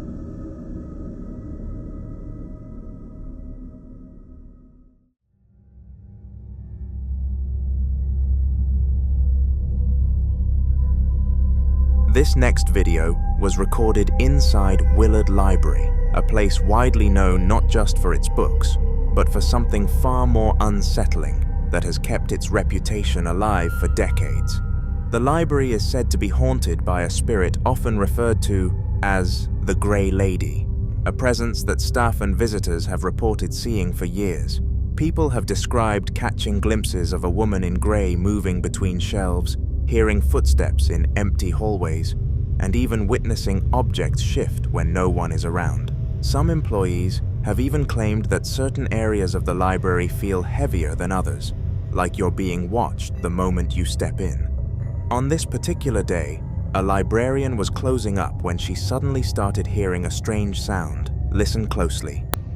I can hear you back there. Why don't you show yourself to me?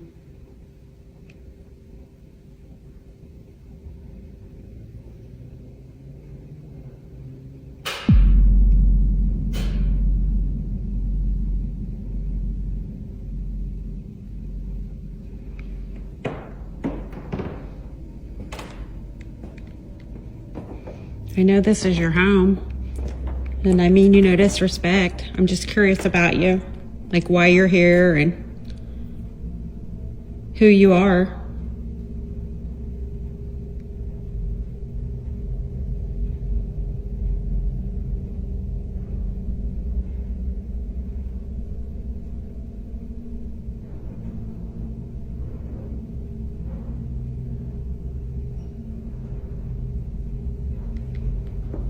My name's Missy.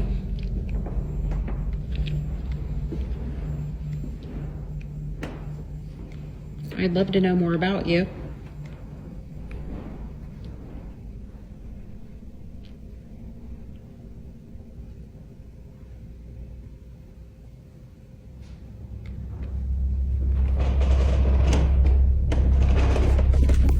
After the video was shared, people quickly came forward with their own experiences.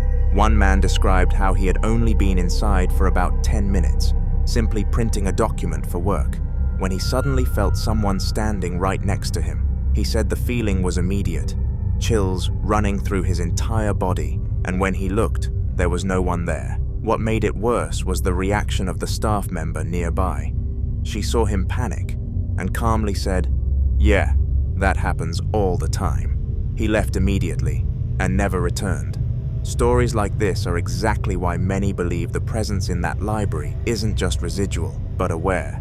Some think the so-called Grey Lady may still be wandering the halls, attached to the building for reasons unknown, occasionally making herself known to those who happen to cross her path.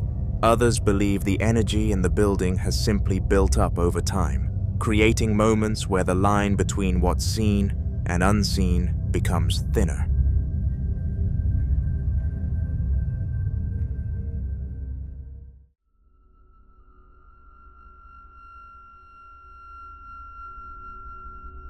Now in this next video, a man who is known for collecting statues with unusual and often tragic histories shares something he captured inside his home, and unlike most of his collection, this one seems to react. Over time, he had built a habit of researching the background of each piece he brought in, often finding that many of them were tied to loss, memory, or emotional significance, which is exactly why some people believe objects like these can sometimes carry more than just their physical form. On this particular day, he was simply playing a song when this happened. Watch closely.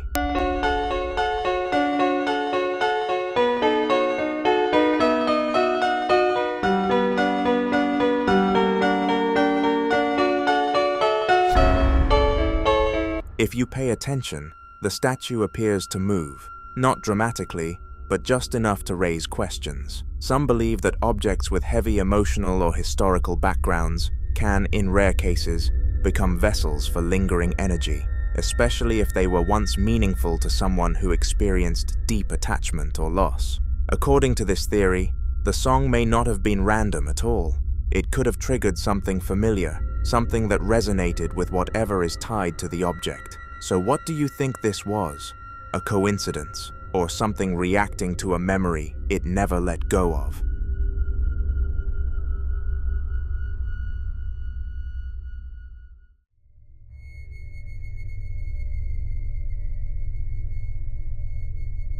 The following video was recorded by a woman named Alex, who began noticing something unsettling about the house right next to hers, a place that, by all accounts, should have been completely empty. The neighbor who lived there had sadly passed away after a heart attack, and since then, the house had remained untouched. No family moved in, no renovations, no new tenants, just a quiet, closed space that hadn't shown any sign of life for a long time, until Alex started noticing something that didn't add up. For several nights in a row, lights inside the house would suddenly turn on, and then off again, at different times, with no clear pattern. So one night, she decided to record it. Watch this. It just looked like somebody, or it still looks like someone's looking out the window, but I can't tell. Does that look like a whole person standing there in that window? Like kind of looking out? It's a refrigerator. Okay. I can see the handle of it.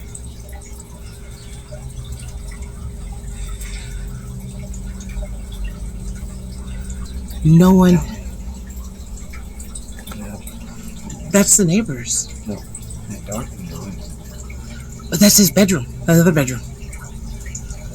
That window was open. That window wasn't open. No. That window hasn't been open.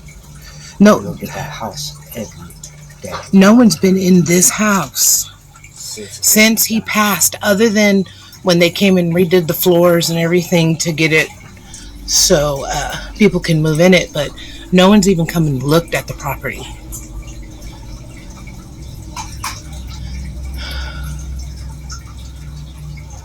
Let me try something. Okay, I haven't done this filter in a minute. Let me see if it works. Hold on. Okay. Alright, I hate when it does that. Let's see if I can get it.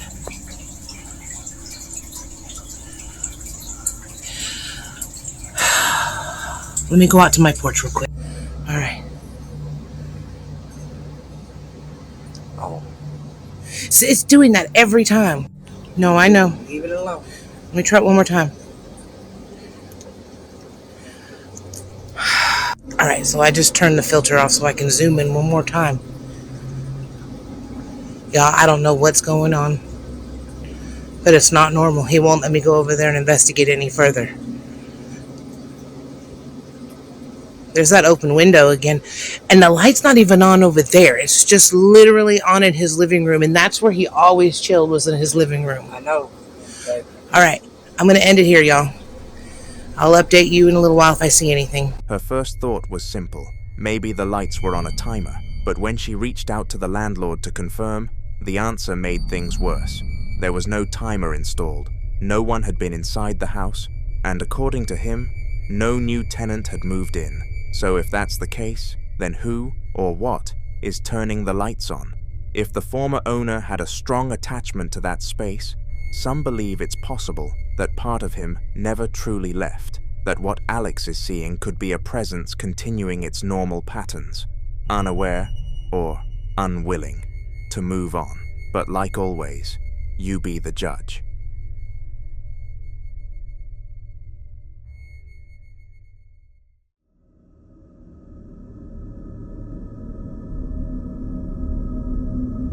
The following video is about a man who believes he's living in a haunted apartment, and not because of what single incident, but because of a series of small, unsettling experiences that have slowly built up over time. He's mentioned hearing movement in rooms he just left, faint sounds at night when everything should be quiet, and that constant feeling of being watched, especially when the lights are off. One evening, something happened that he couldn't explain away. Watch closely. watch.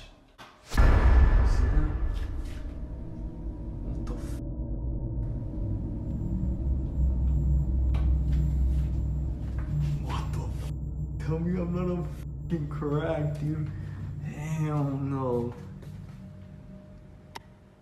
What the f?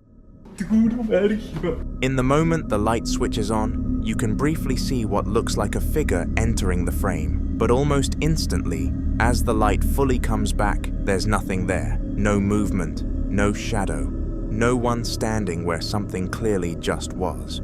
There's a theory that whatever it is might be avoiding direct visibility, choosing moments where it can appear just enough to be noticed, but never long enough to be confirmed. And if that's the case, then it wasn't caught by accident.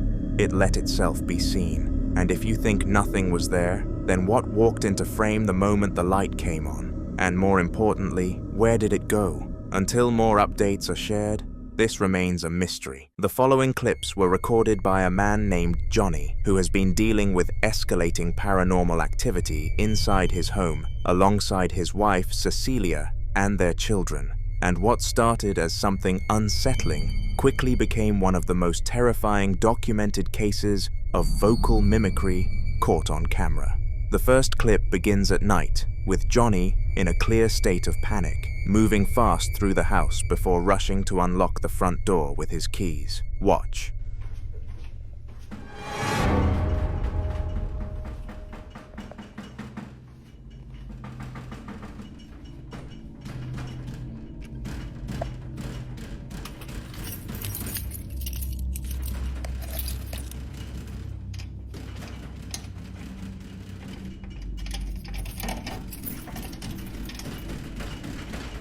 Tranquila, ¿eh?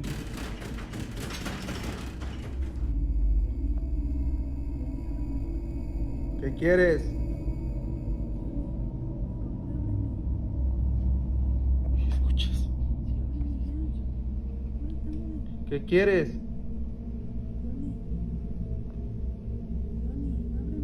No te voy a abrir. No te voy a abrir. Calma la niña. Tranquila, mami. No te voy a abrir, vete. Oye, no manches, ¿viste? Vete. Esto es impresionante. Lárgate, lárgate de aquí. No te voy a abrir, lárgate. Lárgate. Tú no perteneces aquí, vete.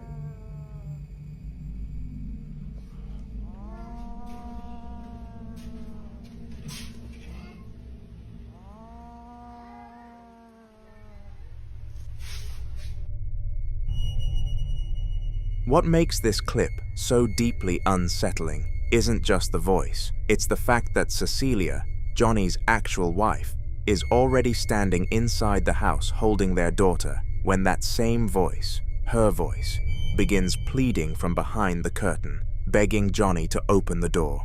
He refuses, and when the voice shifts, dropping from a convincing human imitation into a deep, guttural, monstrous groan after he commands it to leave, that transformation is what catches people.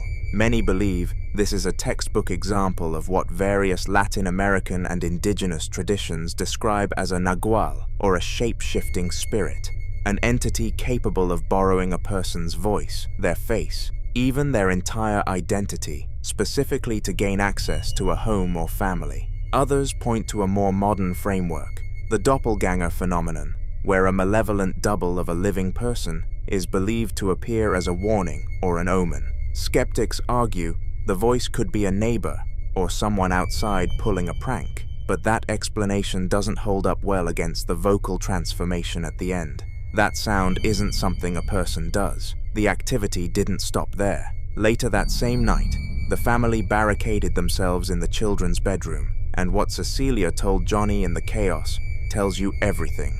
It's getting stronger every time. Listen closely. Otra vez eso, papi. Sí. Tranquila, mami, tranquila, no pasa nada. Pero es que es mi voz.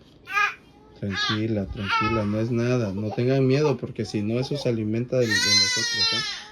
No tengan miedo. Papá, ¿pero quién es? Tranquila, mami, tranquila, ven. No pasa nada. Sí, tranquilos, sí. Escucha, o sea. No, sí está muy cañón, Cecilia. Sí, es que ya cada vez está más fuerte esto. ¿Eh? Ya, bebé, ya. Tranquila. A su máquina, no más. Tranquila, mi amor. Ya, ¿qué hacemos? A su máquina, no manches.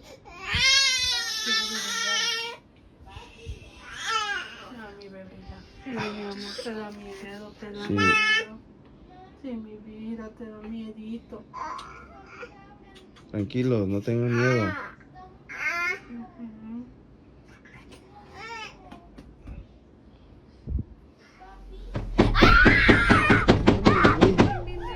No manches, tranquilos. No,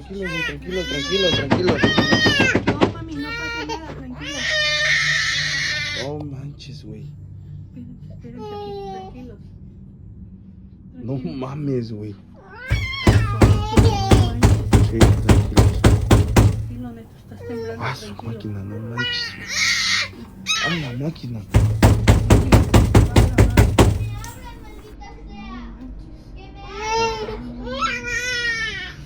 Yo creo que me voy con mi mamá ya. Sí, hay que The banging that erupts on that door is violent. Not a knock, not a rattle, but something trying to break through, and then comes the voice, low and demonic, screaming for them to open up. Young Ernesto is shaking, but Johnny keeps telling the children not to be afraid, because whatever this is, he believes it feeds on that fear, which suggests this family has been living with this long enough to understand its behavior. That awareness alone is chilling. The entity had already mimicked Johnny's wife outside the house, then mimicked one of the children's voices, and now it's at the bedroom door, with a sound that no longer pretends to be human at all, a clear escalation from deception to aggression. Some who've studied accounts like this believe the mimicry phase is a probing tactic, testing which voice will get the door opened, and when that fails, the mask comes off entirely. Cecilia says she needs to call her mother, and given what comes next, that instinct seems right. This is a separate recording from the same home, captured on a security camera on the night of January 3rd of 2026, and it was filmed silently, with no audio. Watch. Amigos, quiero que vean este clip de la cámara de seguridad que está de aquel lado, ahí en la esquina. Este lo descargué el 3 de enero del 2026 a las 8:32 de la noche. Fue grabado, si no me estoy equivocando, el 2, porque yo siempre un día antes, un día después, mejor dicho, reviso las grabaciones de un día antes. y pues bueno, han de haber sido del 2 de enero y la hora sí me acuerdo claramente que fue a las 3 de la madrugada. Quiero que lo vean ustedes bien. Voy a tener el sonido bajo porque de hecho se escucha una interferencia bastante fuerte, pero denme ustedes su opinión, obsérvenlo bien a detalle todo y pues ustedes me dicen, ¿no?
The night vision footage shows a bedroom, a person lying still in the bed, a white rocking chair in the center of the room, and standing completely motionless in the dark corner behind that chair. A tall, slender figure with long dark hair and a pale, indistinct face. Then the chair begins to rock on its own, slow and rhythmic, while the figure stays where it was. The figure. Most paranormal explanations for a rocking chair focus on presence and energy, the idea that something unseen is sitting there, occupying a space. But this figure is visible. It's standing right there, and it still isn't the one causing the movement. Some viewers think the figure is a shadow person, a term used in paranormal communities to describe dark, humanoid forms often reported standing in corners or doorways, most commonly at night. Others, given the long hair and pale face, gravitate toward a different kind of presence entirely, one tied to the same family of entities described in Latin American folklore as La Llorona, or a similar wandering spirit drawn to homes with children. The digital distortion that pulses across the screen as the chair rocks has divided people too. Some call it interference caused by paranormal energy. Others call it evidence of editing. What you can't argue away as easily is the combination, a figure that was already there before the chair moved, watching, waiting, while the family slept. And when you place that footage alongside what happened with the voice mimicry and the violence at the bedroom door, the picture that forms is of something that's been in this house for a long time, patient, deliberate, and not done yet.